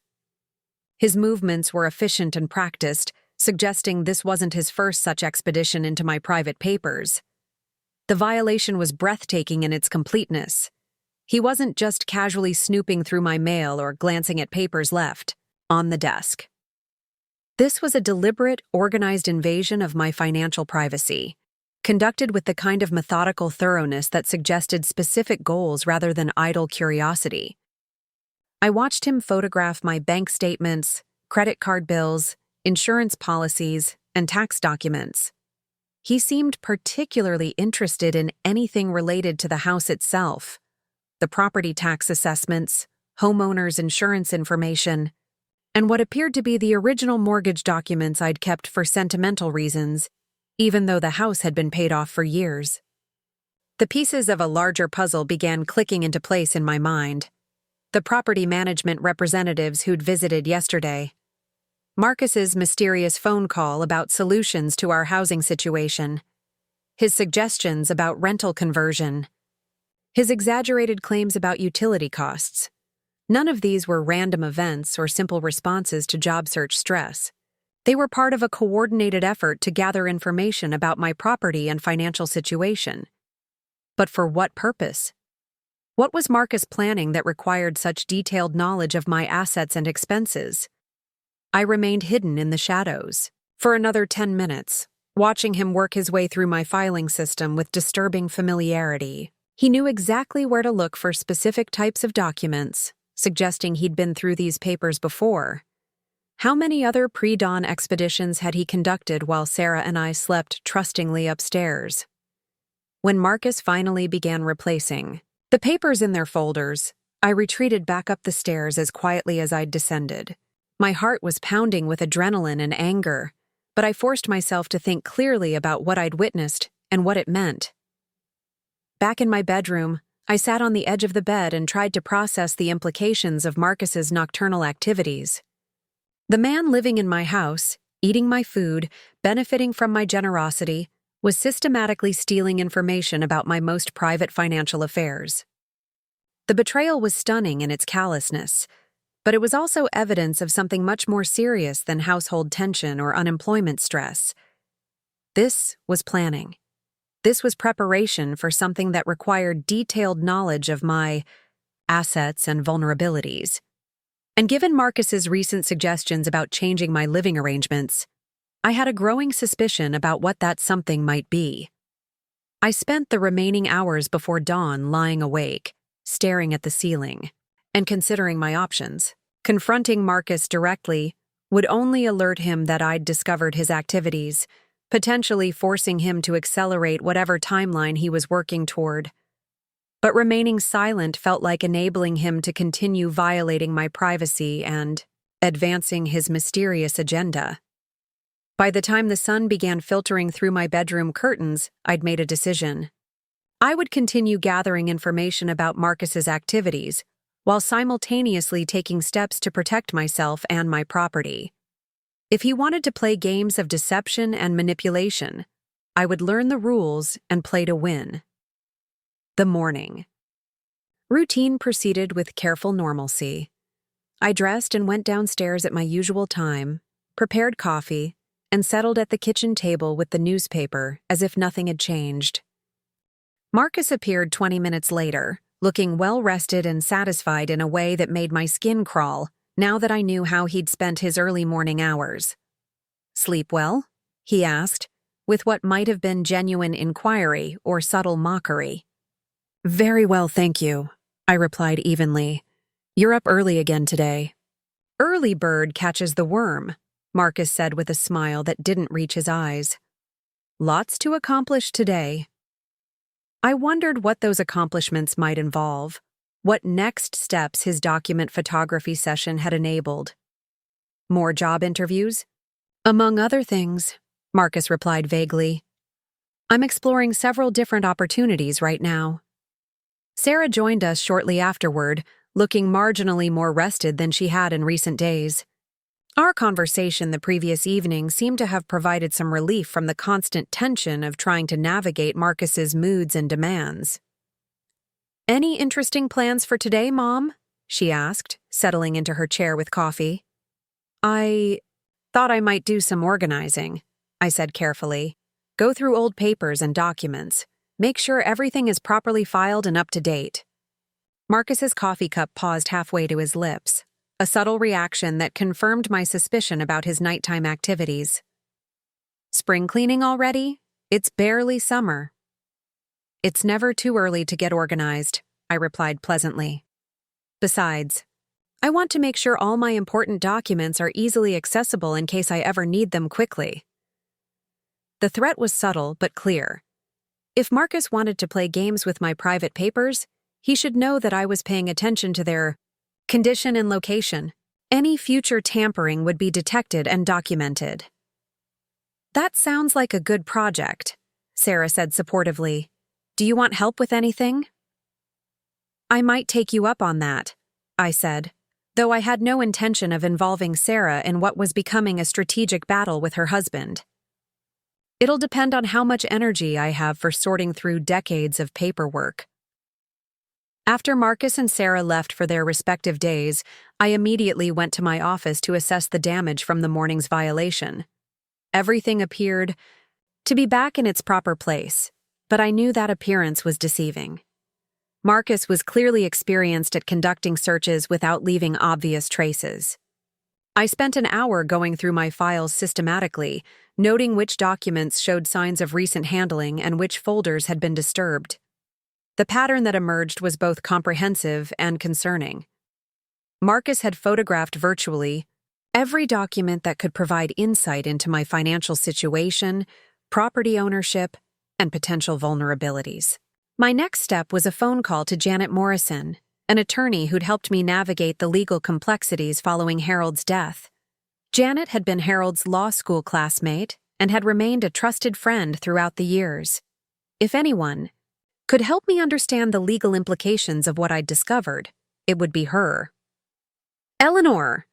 Janet's warm voice filled the kitchen when I called her office. "How wonderful to hear from you. How are you holding up?" "I'm well, Janet, thank you, but I'm calling because I need some legal advice about a delicate situation." Janet's tone immediately became more professional. "Of course. What's going on?" I explained the situation carefully, describing Marcus's criticism of my household management, his suggestions about property rental, the visit from property management representatives, and finally, the morning's discovery of his document, photography activities. Janet listened without interruption, asking occasional clarifying questions, but mostly allowing me to tell the complete story. When I finished, there was a long pause before she responded. "Eleanor, what you're describing sounds like someone is conducting research for a potential elder abuse case or property fraud scheme. The pattern of criticism about your household management, combined with systematic documentation of your financial situation, suggests he may be building a case to challenge your capacity to manage your own affairs." The words hit me like a physical blow. Elder abuse, financial fraud.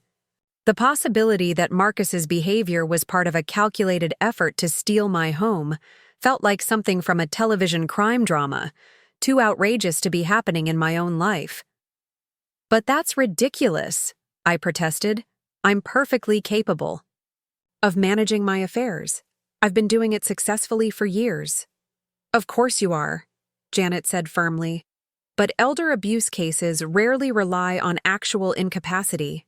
They rely on the appearance of incapacity, on creating a narrative that the victim is vulnerable, confused, or wasteful with money. Once that narrative is established, it becomes easier to justify interventions like conservatorship, power of attorney transfers, or property management arrangements." The explanation made horrifying sense of everything I'd been experiencing. Marcus's exaggerated claims about utility costs, his documentation of my spending habits, his suggestions about rental income. All of it could be part of a strategy. to paint me as financially irresponsible and in need of outside management. "What can I do to protect myself?" I asked. "Several things," Janet replied. "First, document everything. Keep detailed records of his behavior, his accusations, and any evidence you can gather about his activities. Second, secure your important documents and consider changing any passwords or access codes he might have learned. Third, have a complete mental health evaluation done by a qualified professional to establish your competency on the record." The suggestion of a mental health evaluation stung, even though I understood its practical necessity. The idea that I needed professional verification of my sanity in order to protect my right to live in my own home felt like a fundamental violation of human dignity. "I know it's offensive to suggest," Janet said gently, as if reading my thoughts. "But in cases like this, having current professional documentation of your mental capacity is one of the strongest defenses against false claims of incompetency." "What about the document photography? Is that illegal?" "It depends on several factors," Janet explained. "If he's living in your home with your permission, he might argue that he had implied consent to access household documents. But if he's using that information to defraud you or build a false case against your competency, then it becomes part of a larger criminal conspiracy." We talked for another 20 minutes, with Janet providing specific recommendations for protecting my assets and gathering evidence of Marcus's suspicious activities. By the time we hung up, I had a clear action plan and a much better understanding of the dangers I was facing. The rest of the morning was spent implementing Janet's suggestions. I gathered all my important documents and placed them in a safety deposit box at the bank, keeping only copies in my home office.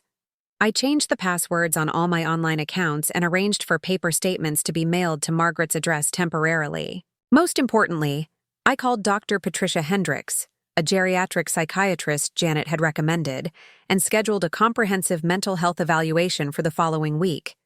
The appointment felt like preparation for battle, arming myself with professional documentation of my competency before Marcus could manufacture evidence to the contrary. Around noon, I received an unexpected phone call from my bank's fraud prevention department. A representative named David Chen explained that there had been some unusual activity on my account. Specifically, someone had been making inquiries about my account balances and transaction history. "We wanted to verify that you authorized these inquiries," David said. "The person claimed to be calling on your behalf regarding property management services." My blood ran cold. "I did not authorize any such inquiries. What kind of information was requested?" "Account balances, monthly expenses, and transaction patterns for the past 6 months. We didn't provide any information since the caller couldn't answer basic security questions about your account, but we thought you should be aware of the attempt." I thanked David and immediately called Janet back to report this development. The attempt to access my bank records without authorization was clear evidence that Marcus's activities extended beyond simple household snooping into actual financial fraud attempts. "This changes things significantly," Janet said after I explained the bank's call. "Attempting to access someone's financial information by impersonation is a federal crime. You need to file a police report immediately." The suggestion of involving law enforcement felt both necessary and terrifying. Once I filed a police report, there would be no going back to pretending this was simply a family misunderstanding. It would be a formal accusation of criminal behavior against my daughter's husband, living under my own roof. But the alternative, allowing Marcus to continue his apparent fraud scheme unchallenged, felt even more dangerous. If he was willing to impersonate me to bank representatives, what other boundaries was he prepared to cross? I spent the afternoon wrestling with the decision while conducting my own investigation into Marcus's background. A simple internet search revealed information I wished I'd discovered months ago. Marcus had been fired from his previous job for financial irregularities, not laid off due to company downsizing as he'd claimed. There were also references to a previous bankruptcy and several civil lawsuits related to business dealings gone wrong. The picture that emerged was of a man with a pattern of financial instability and questionable business practices. His current unemployment wasn't the result of an unfair job market, but the consequence of his own professional misconduct. More troubling was a news article I found about a case in another state where Marcus had been named as a defendant in an elder abuse lawsuit. The case had been settled out of court, with details sealed, but the basic allegations were eerily similar to what I was experiencing. A younger man moving in with an elderly homeowner and gradually assuming control over their financial affairs. The discovery left me shaking with rage and fear. Marcus wasn't simply an unemployed man struggling with stress. He was apparently a predator who specialized in targeting vulnerable older adults, using family connections or manufactured relationships to gain access to their homes and assets. By the time Sarah arrived home from work, I'd made my decision. I would file the police report, pursue the mental health evaluation, and take whatever steps necessary to protect myself and my property. But first, I needed to have a frank conversation with my daughter about the man she'd married. Sarah found me in the kitchen, sitting at the table with printouts of my internet research spread out before me. Her expression went from confusion to alarm as she took in the official-looking documents and news articles. "Mom, what is all this?" "It's information about your husband," I said gently. "Information I think you need to see." For the next hour, I walked Sarah through everything I'd discovered. The document photography, the bank fraud attempt, the lies about his employment history, and the previous elder abuse case. With each revelation, I watched my daughter's face cycle through disbelief, denial, anger, and finally, a terrible kind of recognition. "I knew something was wrong," she whispered when I finished. "I've known for months, but I kept telling myself, it was just the stress of unemployment, just temporary problems that would resolve once he found work." "This isn't about unemployment," I said softly. "This appears to be a pattern of behavior, a deliberate strategy he's used before." Sarah was quiet for a long time, staring at the documents spread across the table as if they contained answers to questions she'd been afraid to ask. When she finally spoke, her voice was barely audible. "He's been pressuring me to get access to your financial accounts. He said it would make it easier to help you manage household expenses, especially as you get older. He made it sound like he was concerned about your welfare." The admission confirmed my worst suspicions. Marcus hadn't just been targeting me directly. He'd been manipulating Sarah to serve as an unwitting accomplice in his scheme. "What kind of access?" I asked. "Power of attorney, joint account ownership, that sort of thing. He had papers drawn up and everything. He said it was just standard family financial planning." My stomach clenched with the realization of how close Marcus had come to achieving his goals. If Sarah had convinced me to sign those documents, he would have had legal access to my accounts and the authority to make financial decisions on my behalf. "Did you sign anything? Give him any information about my finances?" "No," Sarah said quickly. Something about the whole thing felt wrong, even though I couldn't put my finger on why. I kept making excuses to delay it. Relief flooded through me, followed immediately by pride in my daughter's instincts. Even under intense pressure and manipulation, Sarah had recognized that something wasn't right and had resisted Marcus's demands. "What do we do now?" Sarah asked, and I could hear the fear in her voice. "We protect ourselves," I said firmly. "And we make sure he can't hurt anyone else the way he was planning to hurt us." That evening, Marcus returned home to find both Sarah and me waiting for him in the living room. The atmosphere was charged with tension and unspoken knowledge, the pretense of normalcy finally abandoned. He seemed to sense the change immediately, his usual confident demeanor faltering as he took in our serious expressions and formal seating. Arrangement. "Is everything all right?" he asked, his voice carefully neutral. "We need to have a conversation," I said calmly, "about your activities in this house and your plans for my property." Something flickered across Marcus's face. Surprise, calculation, and what might have been panic. But he recovered quickly, assuming the wounded innocence expression I was beginning to recognize as one of his standard manipulative tools. "I'm not sure what you mean," he said. "What activities? What plans?" I opened the folder on the coffee table and pulled out bank statements, the news articles about his previous case, and photographs I'd taken of my disturbed office files. "These activities," I said, placing the evidence where he could see it clearly.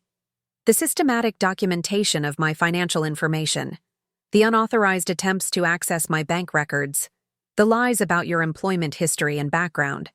Marcus's mask slipped for just a moment, revealing something cold and calculating beneath the surface. But he regained his composure quickly, shifting into what appeared to be righteous indignation. "I don't know what you think you've discovered," he said, "but you're clearly misunderstanding some innocent coincidences." "Innocent coincidences?" Sarah's voice was sharp with anger I'd rarely heard from her. "Like coincidentally having papers drawn up to access my mother's financial accounts? Like coincidentally researching her property value and rental potential?" Marcus turned to Sarah with an expression of hurt surprise that would have been convincing if I hadn't already seen the evidence of his deception. "Sarah, honey, you know I've only been trying to help your mother prepare for the future. She's not getting any younger, and it's responsible to have contingency plans in place. Contingency plans that benefit you," I said flatly.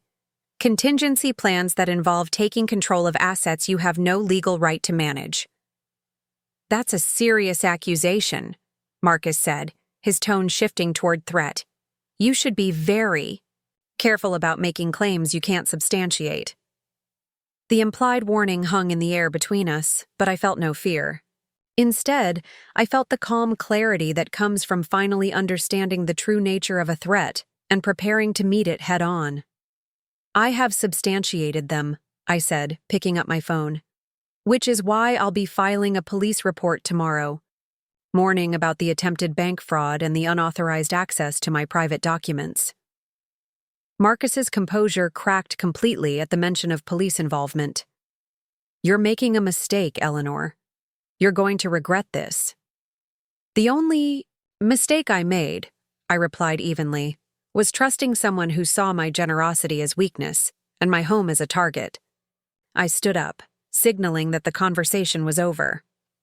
"You have until tomorrow evening to remove yourself and your belongings from my house. After that, you'll be trespassing." Marcus looked between Sarah and me, perhaps hoping to find some crack in our united front. But Sarah rose to stand beside me, her decision clearly made. "I'll help you pack," she told him, her voice steady despite the pain I could see in her eyes. As Marcus stormed out of the room, presumably to begin making phone calls to whatever associates had been helping him plan his scheme, I felt a profound sense of liberation. The battle wasn't over yet, but the enemy was finally identified and the battle lines clearly drawn. Tomorrow would bring new challenges as I followed through on my threat to involve law enforcement, but tonight, for the first time in months, I would sleep peacefully in my own home, knowing that I had reclaimed control of my sanctuary and protected both myself and my daughter from a predator who had counted on our love and trust to enable his crimes. The war for my home was far from over, but the first major victory was mine. Morning arrived with the crisp clarity of a fresh beginning. I woke naturally, without the anxiety that had plagued my sleep for months, and for the first time in ages, my house felt truly peaceful. The oppressive atmosphere of constant judgment and manipulation had lifted like fog burning off in sunlight. Marcus had spent the night making frantic phone calls and packing his belongings with the desperate efficiency of someone whose carefully laid plans had crumbled overnight. I'd heard him moving around until nearly 3 a.m, his footsteps, heavy with frustration and defeat. When I came downstairs at my usual time, I found evidence of his hasty departure scattered throughout the house. Forgotten chargers, overlooked papers, the detritus of a predator forced to abandon his hunting ground. Sarah was already in the kitchen, looking exhausted but relieved. She'd stayed up even later than Marcus, helping him pack while simultaneously ensuring he didn't take anything that didn't belong to him. The process had been tense and uncomfortable, but necessary. "How are you feeling this morning?" I asked, settling beside her with my coffee. "Like I've been holding my breath for months and can finally exhale," Sarah replied. "I keep waiting for the guilt to hit. But mostly I just feel free."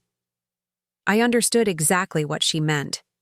The guilt would come later, the natural result of caring about someone who had proven unworthy of that care. But for now, the overwhelming emotion was relief at having reclaimed our lives from someone who had been systematically poisoning them. "Any regrets about your decision?" I asked gently.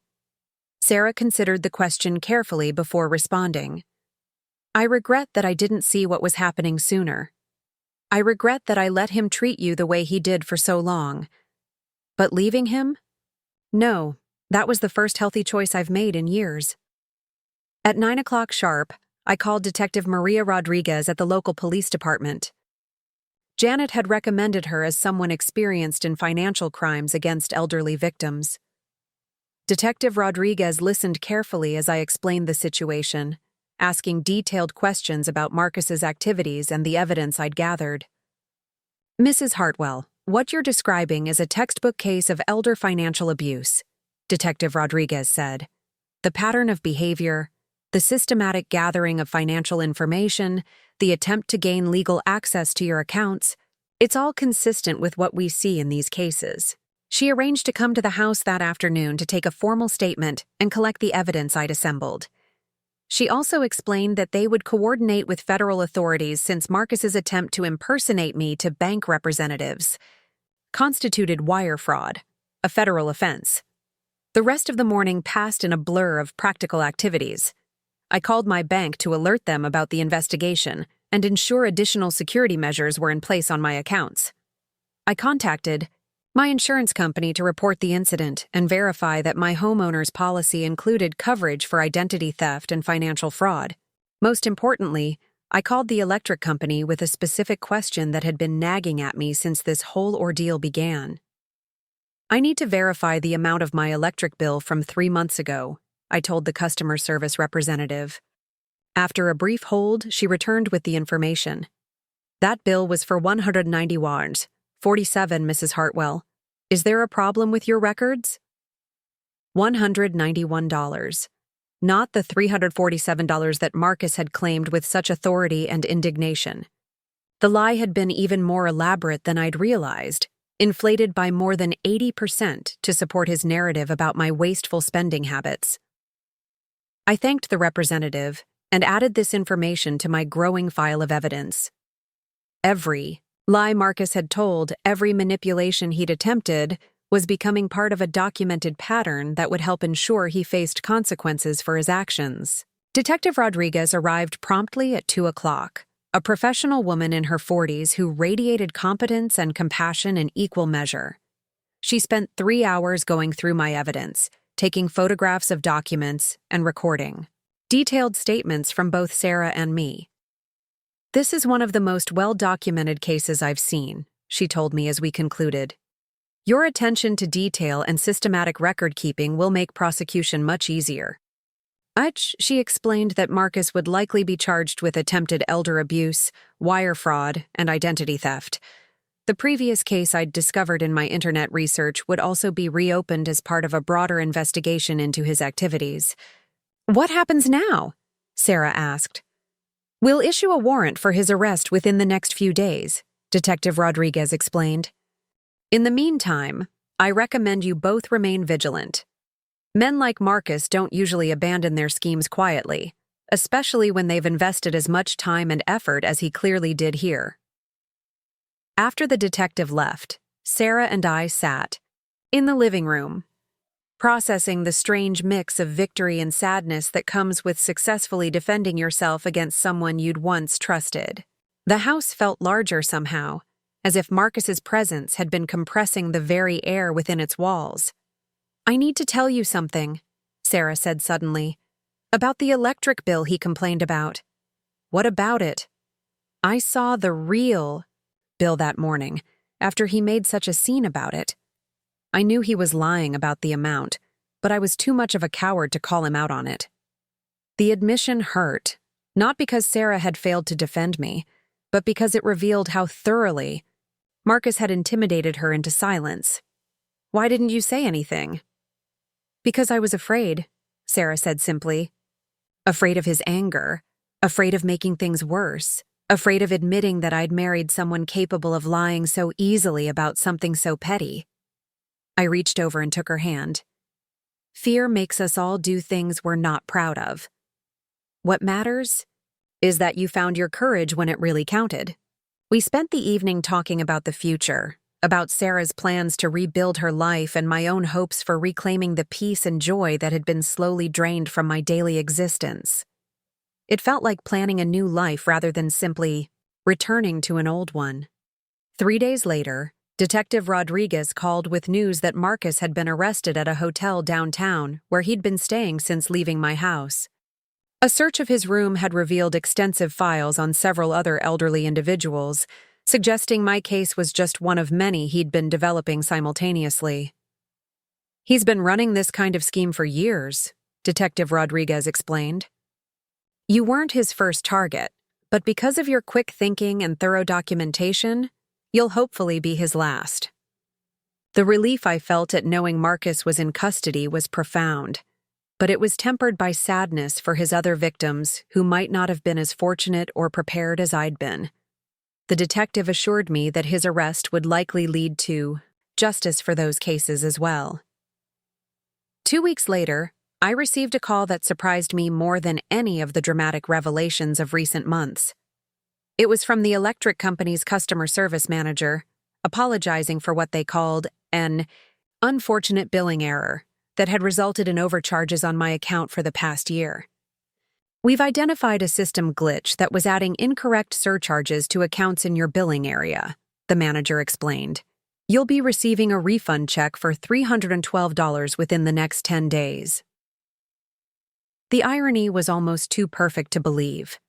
While Marcus had been criticizing my electric usage and fabricating stories about excessive bills, I'd actually been overpaying due to a computer error. The company's apology felt like the universe's way of confirming that my household management had been perfectly reasonable all along. I used part of the refund money to take Sarah on a weekend trip to the coast, something we hadn't done together since she was in high school. We stayed at a charming bed and breakfast, walked on the beach, and talked about everything except Marcus and the trauma he'd brought into our lives. On our last evening there, as we watched the sunset paint the ocean in shades of gold and coral, Sarah turned to me with an expression of profound gratitude. "Thank you for saving us both," she said. "I didn't save us," I replied. "We saved ourselves. I just stopped being afraid to trust my own perceptions."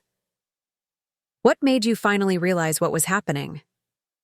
I considered the question carefully. I think it was when I stopped making excuses for behavior that felt wrong in my gut. When I stopped prioritizing his comfort over my own sense of reality. That night, in my comfortable hotel room, I reflected on the lessons this ordeal had taught me. I'd learned that generosity without boundaries becomes enablement. I'd learned that family relationships don't automatically deserve protection when they become abusive. Most importantly, I'd learned that at any age, it's never too late to stand up for yourself and demand the respect you deserve. The mental health evaluation I'd scheduled turned out to be unnecessary. With Marcus's arrest and the evidence of his scheme, there was no question about my competency or my right to manage my own affairs. Dr. Hendricks still met with me once, not for evaluation, but for what she called validation therapy. Professional. Confirmation that my responses to Marcus's manipulation had been entirely appropriate and healthy. Too many older adults internalize the gaslighting they experience, Dr. Hendricks explained. They begin to question their own judgment and accept blame for situations that aren't their fault. Your ability to recognize the manipulation and take action to stop it shows remarkable emotional intelligence and self-advocacy skills. 6 months later, I received word that Marcus had accepted a plea deal that would send him to prison for 5 years. The prosecutor explained that his cooperation in providing information about other victims had reduced his sentence, but ensured he would face consequences for his crimes. Sarah filed for divorce immediately after his arrest, a process that was surprisingly simple given the circumstances of their separation. She decided to stay with me permanently, not out of necessity, but out of choice. We converted the basement into a comfortable apartment for her, giving us both privacy while maintaining the comfort of shared space. The house felt truly like home again. I resumed all my old habits without guilt or apology, leaving lights on when I wanted them, setting the thermostat to comfortable temperatures, enjoying the simple pleasures of living freely in my own space.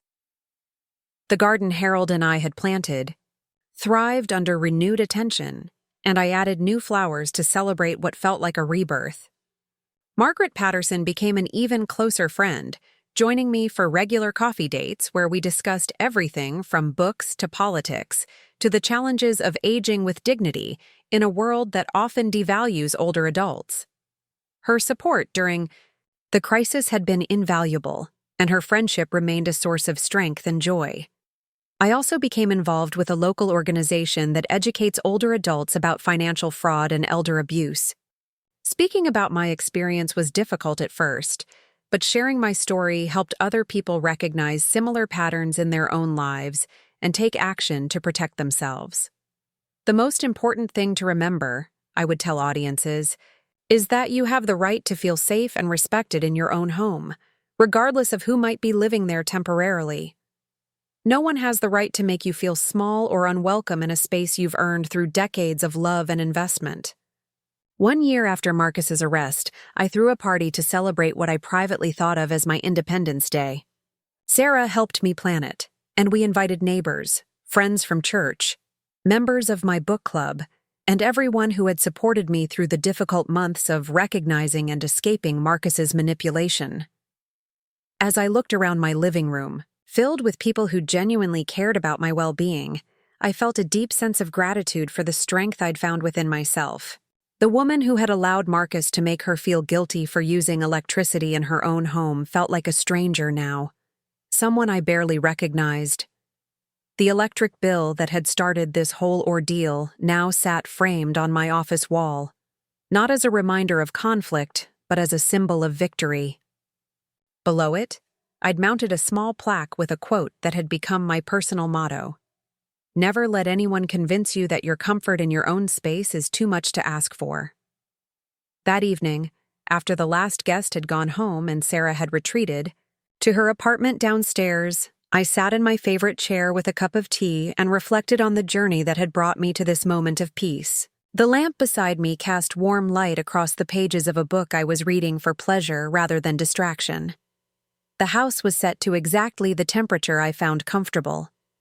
Every light I wanted was on, and I felt no guilt about any of it.